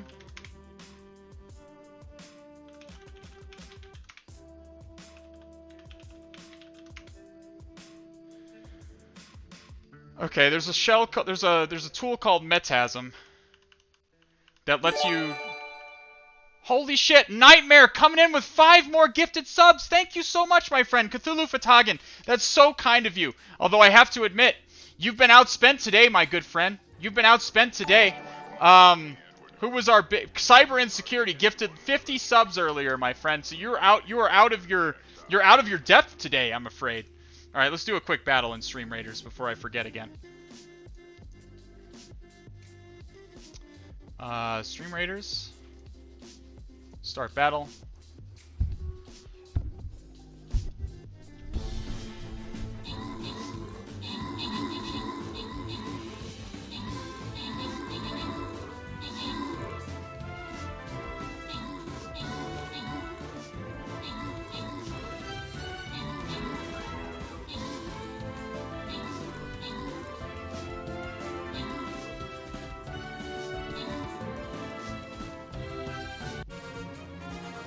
And easy.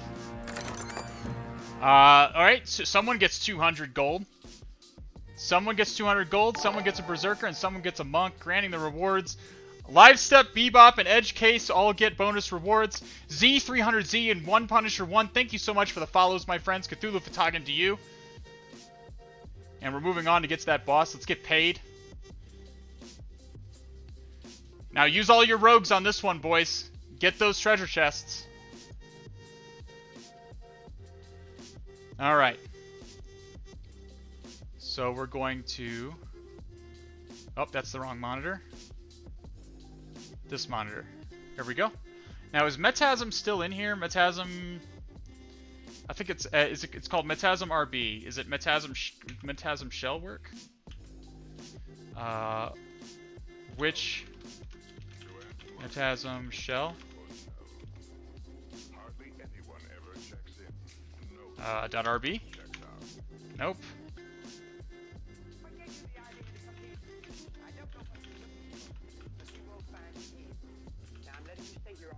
Tools.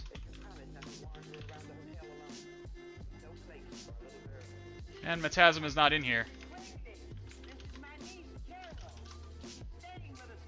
Can we rewatch streams through? You absolutely can. Just go onto my channel page, and you can see the videos. Just look in the videos. Locate Metasm shell.rb. There it is. This is what I look. This is what I want right here. Paste that in. So this will help us write our own shellcode. We're gonna write some really quick write our own shellcode. We want sub ESP, and I guess we can just go with 1,000. So we want to subtract 1,000 from ESP. This is gonna decrement ESP. Okay. Wait, this is interesting. Yeah, we're just gonna move ESP down. Is all. The first thing we're gonna do in our shellcode is just move ESP down to get it away from EIP. And so we do see, unfortunately, that there are some null bytes in here. Again, we do have to be cognizant of bad characters. So another thing so sub ESP 1000 is not going to work. But if we do add ESP, if we do add ESP negative 1000, we do see there are no bad characters in here, boys. No bad characters here. So we need to put this shellcode in here. And again, you can do this with NOPs as well. Okay? You can do this with NOPs as well. It is perfectly okay to do this with NOPs, but you need to get EIP away from ESP somehow. I just prefer it this way because I find NOPs too basic. I guess I'm just a special snowflake. Alright, so we'll vim exploit.py. And we'll do move ESP is equal to... I did it again with the quotes. Like that.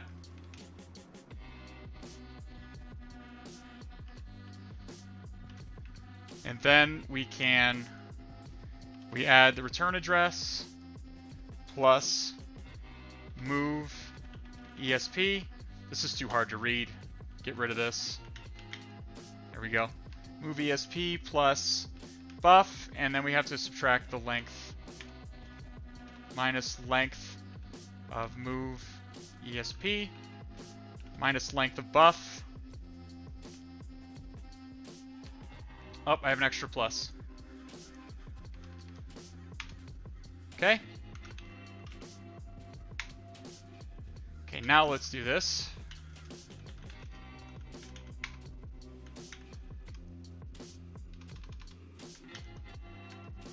Okay. Let's start the program again.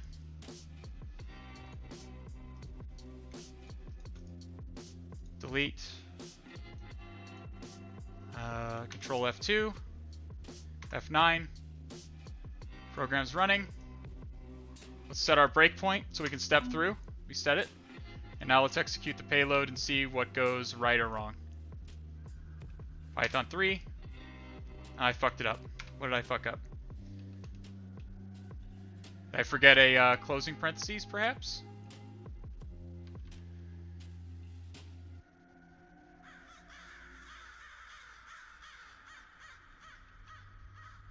I don't think I did.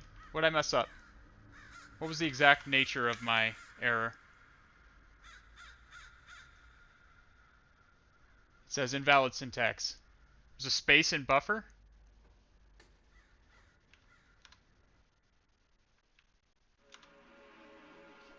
God damn it. I can't read with this thing over to the side. There we go. Alright, what did I mess up?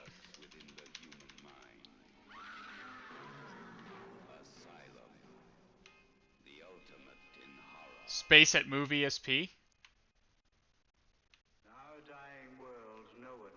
I don't see it. What am I missing? You guys are probably like screaming at your computer screens. It's 4.5 minus length move EXP minus length buffer. After return ADR? Up here? Oh, over here. Oh! Oh, okay. Yeah, thank you. Sorry. There you go. You guys are probably screaming at your computer monitors. Sorry about that. That's frustrating. Alright, we set our breakpoint. Alright, let's make sure we hit our breakpoint. We did. So let us step through. We return. And so we see that it says it's confused about like what the instruction is. Did I mess something up? I think I messed something up.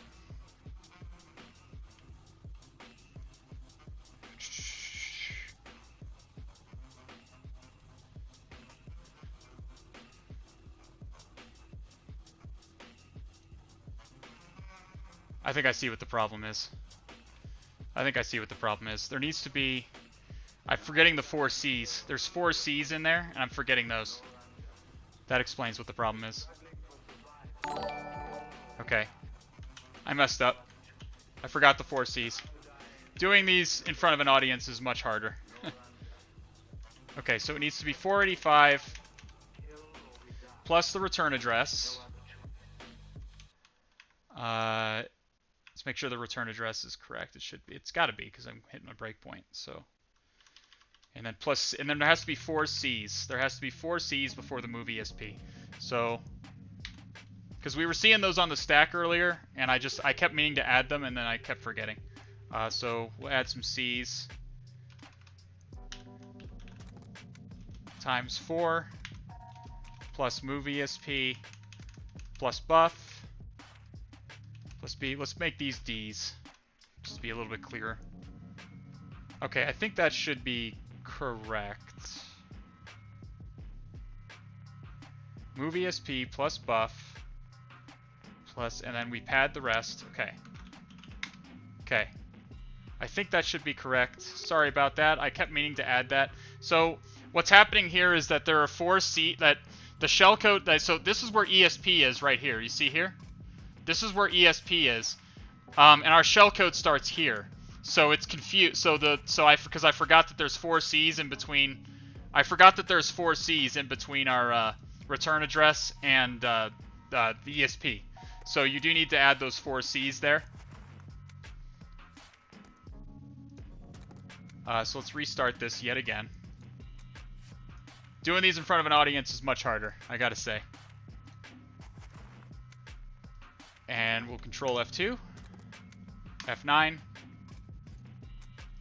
execute it, go. And now we will, this time I'll go over here.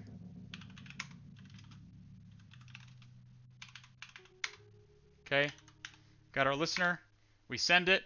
Now we should. Okay, that's actually good. So I forgot to set the breakpoint, chat. I forgot to set the breakpoint, and this time it didn't crash. Why do you think that is? Why do you think it didn't crash, chat? Because we got a shell, boys! Because we got a shell!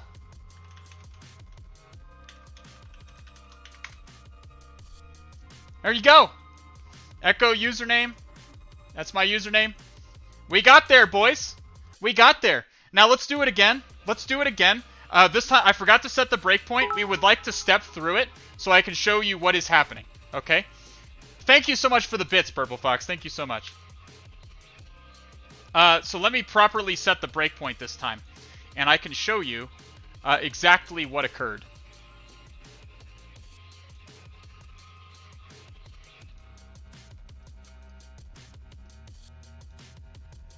Okay. Control F2. F9. Okay. It's going. Now let's properly set the breakpoint.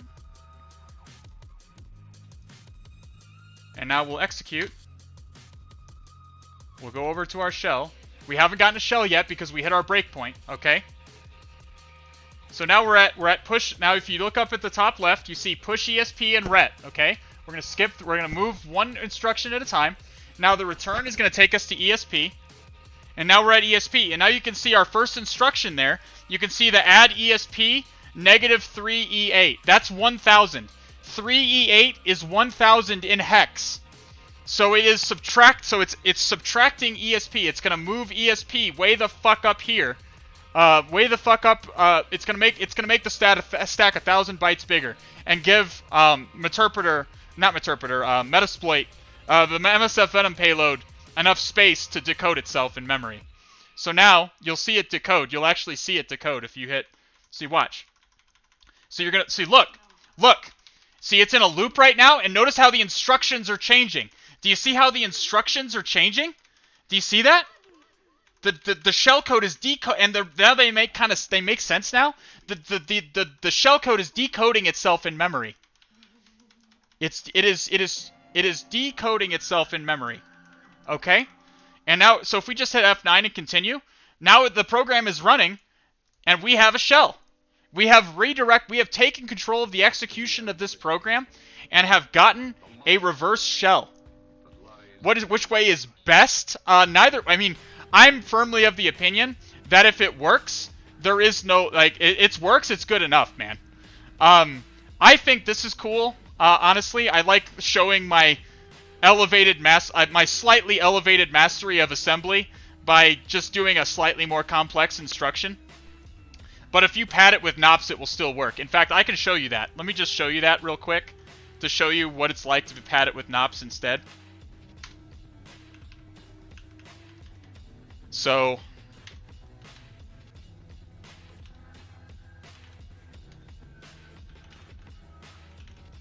you only need to include like 10 or 20 of these, honestly. You don't need that many of them, is the point I'm trying to make.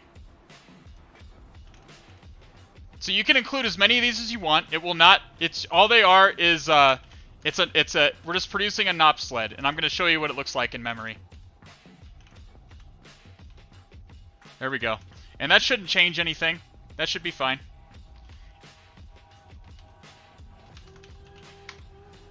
And now if we can go ahead and start the program again, and we can do this one more time. And I can just show you what that looks like in memory. There's no better, like, it's not a superior way to do it the way that I did it. I just knew that people were going to say NOPs, honestly. I knew that people were going to recommend NOP sled, and so I was just going to show you a different way. Just to help improve your understanding of what's going on, hopefully. So we do see that the process has terminated because we killed it. We killed the shell.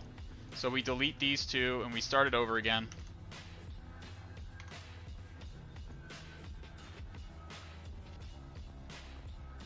It's running. So now we need to set our breakpoint. Let's not forget to set the breakpoint. Execute. We have not gotten a shell yet. That's okay because we were at our breakpoint again. So we're at the breakpoint. We go through the push ESP and the ret. And now notice that we've ended up at a long slide, at a slide of NOPs. This is what's called a NOP sled, chat. Now notice as I execute each one of these, like nothing is happening. Like all the CPU is doing is just proceeding on to the next NOP. Like this. And so you can see also the FST-ENV instruction that I told you. This instruction pushes a whole bunch of shit onto the stack. So you just need to make room on the stack for that. So, but this is going to work, watch. See, watch, now the payload is decoding itself, see? The payload's decoding itself again successfully. So if we just hit this, we get our shell. There's our shell again. Easy, right? Now, was that so hard, chat? Was that so hard? Does everyone following, does anyone have any questions about what was just seen? About what madness was just... But do I got root? Well, I'm a local administrator on this Windows XP machine, so yes, I do have root. I have to go now, but I'll finish the VOD. Gear Zero, thank you so much for coming, my friend. Cthulhu Fatagan, it's good to have you here. We already have root. This is root. 3 hours to exploit buffer overflow and get a shell. Honestly, I could have done it in probably less than half an hour. It's the painstaking effort of making sure everyone follows me and understands. It's not a race, honestly. If you can get the shell, you get the shell. Now, chat, who wants... Now, I know you're all expecting me to end the stream here. However, I did allude to some bonus content. Chat.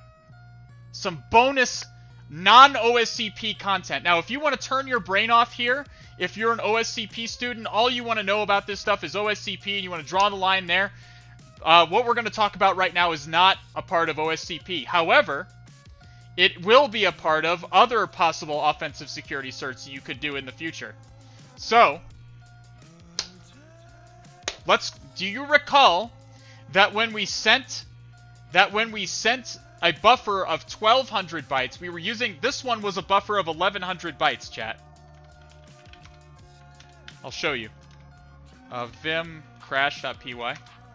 So this one was a buffer of 1100 bytes. But if this one, okay.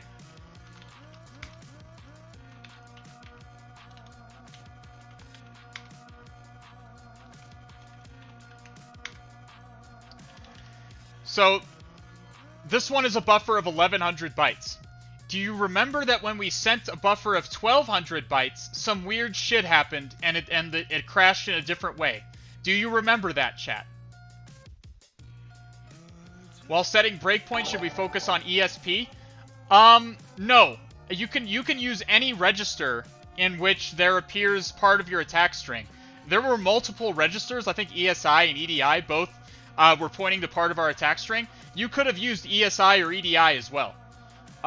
It's just ESP gave us the access to the most buffer.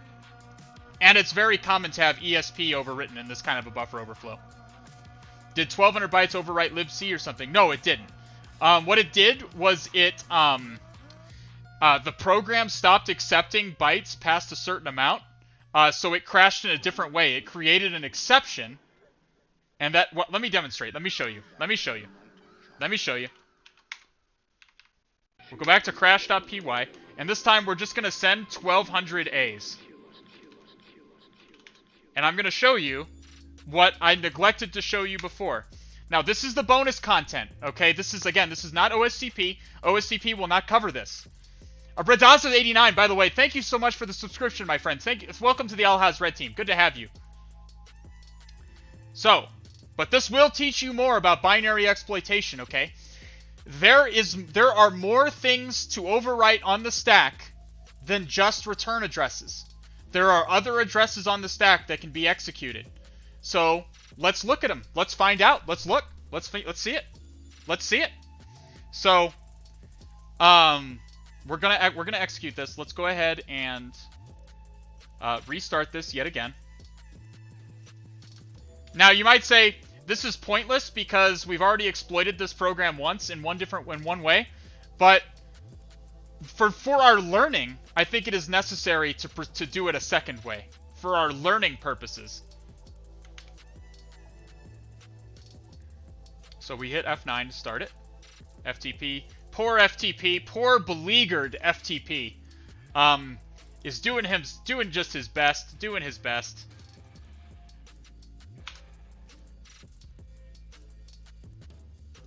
Okay. So we're going to do now Python 3 crash.py. Okay, now let's see what happened. So now we see, once again, we have an access violation, but but it's completely different. We're writing to 00B0000. Strange.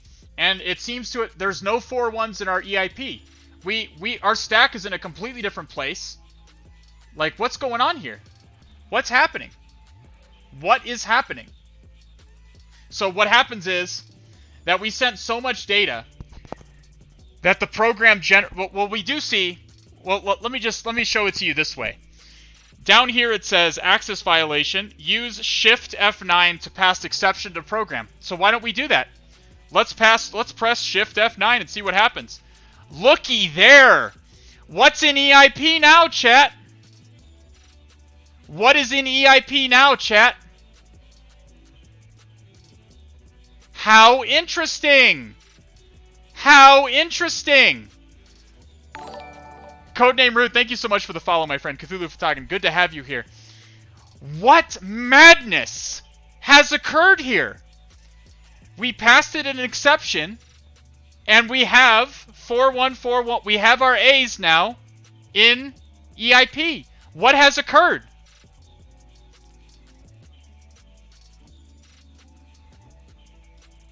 I made some extra slides just for this purpose, chat. So let's go. It did not save my place, so let's go all the way to the end. The structured exception handler. The lunacy, the cosmic lunacy of the structured exception handler. What fresh frontiers of madness await us? What mountains of madness have we landed at here?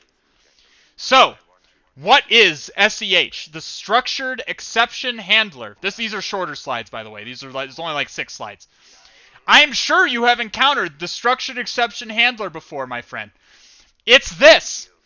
When one of your Windows programs says it has encountered a problem and need to close, that is the work of the structured exception handler. The structured exception handler is the way that an operating system handles exceptions. If a program generates an exception, as in it has an error or a problem, it goes to something called the structured exception handler to figure out what to do. in some cases to pop this box up and ask you to send an error report, etc. Okay? So, if you're a programmer, I'm sure you're familiar with the try except block. What you're essentially doing with the try except block when you're doing exception handling is creating an entry in the structured exception handler chain, which we're going to talk about here in a minute. Most, if not all, programming languages have some form of exception handling. But sometimes programs don't handle exceptions at all, and they just use Windows' built-in exception handling. And that would be that's this. This is Windows' built-in exception handling right here. So here's the SCH chain, much like the meme chain. Each SCH entry consists of 8 bytes. It's a 4-byte memory address to the next SCH entry in the chain, and then it's another 4 bytes, which is an address to the actual SCH, or to the actual SCH function. Okay? So in this way, so when an exception is encountered, Windows will go to the structured exception handler of the process thread to figure out how to handle it. So it's going to look for the first SCH entry up here at 4chan, and it's going to see, hey, is this entry in the structured exception handler able to handle this exception? If it's not able to handle the exception, it will go to the next entry in the chain and try that. And it'll continue down the chain until it finds something that handles the exception. Okay? And if it doesn't find something to handle the exception, you get a blue screen of death, by the way. That's the blue screen is the last entry in the structured exception handler chain. If upper bounds on process memory are reached without finding a valid SCH entry for the exception, the program exits with a very well-known error text box. And if that fails, the blue screen happens. Alright, so here's what it looks like visually. So here's the stack. Here is the stack. And then, this is one entry, this is the top entry in the structured exception handler chain. The first 4 bytes are the pointer to the next record. Notice how it's a memory address of the next record in the chain. And then the second 4 bytes are the memory address of the actual exception handler program. So it's going to go, so when it encounters an error, it's going to check this function and see if it's able to handle the error. If it's not, it's going to come back here and it's going to go to the next entry in the chain. It's going to try that function, and it's going to continue until something handles the exception. Okay? Is everyone following me on how the structured exception handler works? Why do we care? Oh my god, who the hell cares? Why are we back in the slides again? It turns out that in addition to return addresses and saved registers, the stack also contains pointers of the structured exception handler chain. So if you overwrite these and the program encounters an exception, such as if you enter too much input and the stack is overwritten, then the execution will go to the structured exception handler to execute it. And since you have overwritten the structured exception handler, you can then hijack execution that way. Does that make sense? Yeah, if driver derps, yeah, but userland programs rarely trigger blue screens. That is correct. WarFTP would not generate a blue screen. President Zaki, thank you so much for the follow, my friend. Cthulhu Fatagan, good to have you here, my friend. So, is everyone following me on why this is relevant? Vowel Bus, thank you so much for the follow, my friend. Cthulhu Fatagan. So, here's a mitigation strategy for SCH. Windows is aware of the danger that SCH poses, so they have what's after Windows XP Service Pack 2, which means since we are Windows XP Service Pack 3, we're going to have to possibly contend with this. So safe SCH is implemented. Basically, programs compiled with a safe SCH provide the linker with all the valid memory addresses of their SCH entries. So if you overwrite one, it's going to throw an exception that you can't handle, because the address that you overwrote is not going to match one of the linked list of SCH entries that were generated at compile time. Windows will check if an address is valid before loading into EIP. So, we're screwed, right? No, we're not screwed. So all essential Windows components are compiled with safe SCH. But third-party programs, like WarFTP, are not required to do that. So, and oftentimes they will not do it. So, fortunately, War FTP is not compiled with safe SCH, so we don't have a problem. So we must, when exploiting an SCH overwrite, we must look for memory addresses with non-safe SCH modules to which to redirect execution. All right, and there's my sources. There's my sources. Let's get the fuck out of here. Get the fuck back in the debugger. Okay. All right. So you can overwrite the exception handler to our handler. Yes, that's exactly correct, Ong31D. We can overwrite the structured exception handler to point to think that it's to think that it's sending execution to a way to handle the exception it's just encountered because we sent it a whole bunch of crap. But instead, it's sending it to our shellcode. Cool, right? Is everyone just like aching to view this cosmic lunacy that we're about to view here? Okay, let me crash this program again. Let's crash the program again, and I can demonstrate what I mean a little bit more clearly. Alrighty, where are we with our battle ready in 1 minute? We might as well start the Stream Raiders battle before I forget again. Stream Raiders. Oh, start early. Yes.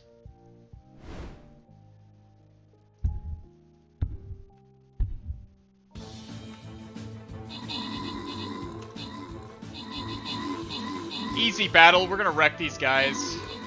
We want those treasure chests. We don't even care about these guys. We want to get the treasure chests. Alrighty. And, yep, easy battle. The mimics are coming after us, but that's okay. We're just gonna wreck them.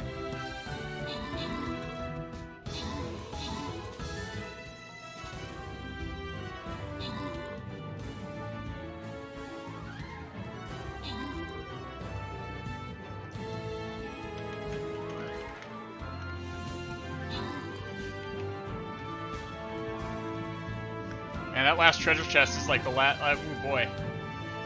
It's not often that treasure chests survive that long.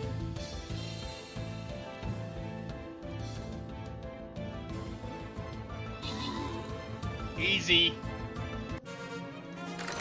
Sloveni and War Inc., both with the top kills and assists, respectively. Paperboy Gold, Johnny Ciata, and Kachal Limbu get the bonus rewards. And I think we have a boss. Or yep, we have a boss now.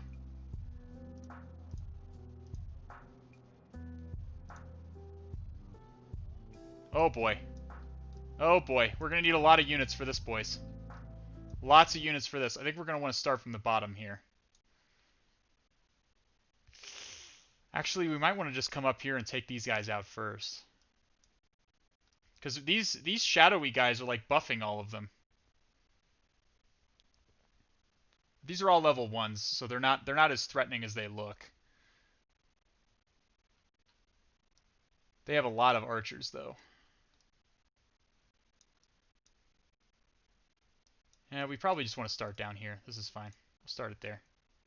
And we'll do some quick battle planning. We want to have a nice tank line because they have tons of fucking ranged units. And we can put some melee units there. Some melee units there. And we can dot some supports in there, sure. Here we go. Alrighty. Alright, back to it. Back to it. No more stalling. There we go. Alright, so I have gone ahead and restarted the program. It is running again. And we're going to execute it, and I'm going to show you what's happening to SCH. Okay, we've crashed it again. So we have the weird access violation again. So if we go up here to view, and we go there's an entry for SCH chain up here. With the ice wall prevent troop movement. Those aren't ices, those are crystals. I think those are actually beneficial to walk over, actually. DM Loken. Okay, so notice, this is the SCH chain. This right here is the SCH chain. Make it a little bit bigger. So notice that SCH has been overwritten with A's. SCH has been overwritten with A's. EH and SEH is exception handler. Yes, structured exception handler. That would be a self-contained ROP exploit, right? Not really bypassing ASLR, just not using any library OS code. Correct. We are going to execute a very simple ROP chain to deal with this, and I'm going to show you what that means. I mean, we'll get to that. If you don't, if ROP chain, if the word ROP chain scares you, there is a, I mean, it is a very simple ROP chain is required to do this, and we're going to go into that. But if the word ROP chain scares you, just forget about it. Like, just forget I said ROP chain. Okay, forget I said ROP chain. We're not. That's a discussion for another day. A full discussion for another day. I guess it wasn't, but it wasn't a ROP chain I made with Mona. It was technically a ROP, yes. It's just only one ROP. We'll get to that. We'll get to that. I'm jumping ahead of myself. But see that we have overwritten the structured exception handler. Does everyone see that? Good. Got to sleep soon on 31D. That's fine. It'll be up. The VOD will be up. Okay, so now we know what we need to do. What we need to do is the first thing we need to do is obviously overwrite. Is obviously do the pattern create again. Okay, we're gonna do pattern create over again. Does everyone remember pattern create? Our good friend pattern create. Let's copy Python 3 crash.py. Let's copy crash.py to sch.py. Vim sch.py. Let's do MSF tac pattern create. And we're going to do tac L is 1200 bytes this time. So we do get our pattern again, and we're going to see which particular bytes are overriding SEH. Just like we did before, nothing has changed yet. Nothing has changed. We're just seeing what bytes have overwritten SEH.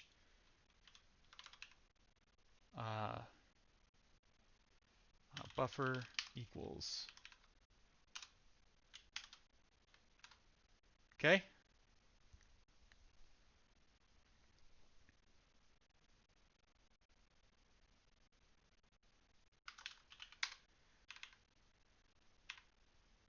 All right. Let's do Python 3 sch.py. And let's go ahead and start this program again.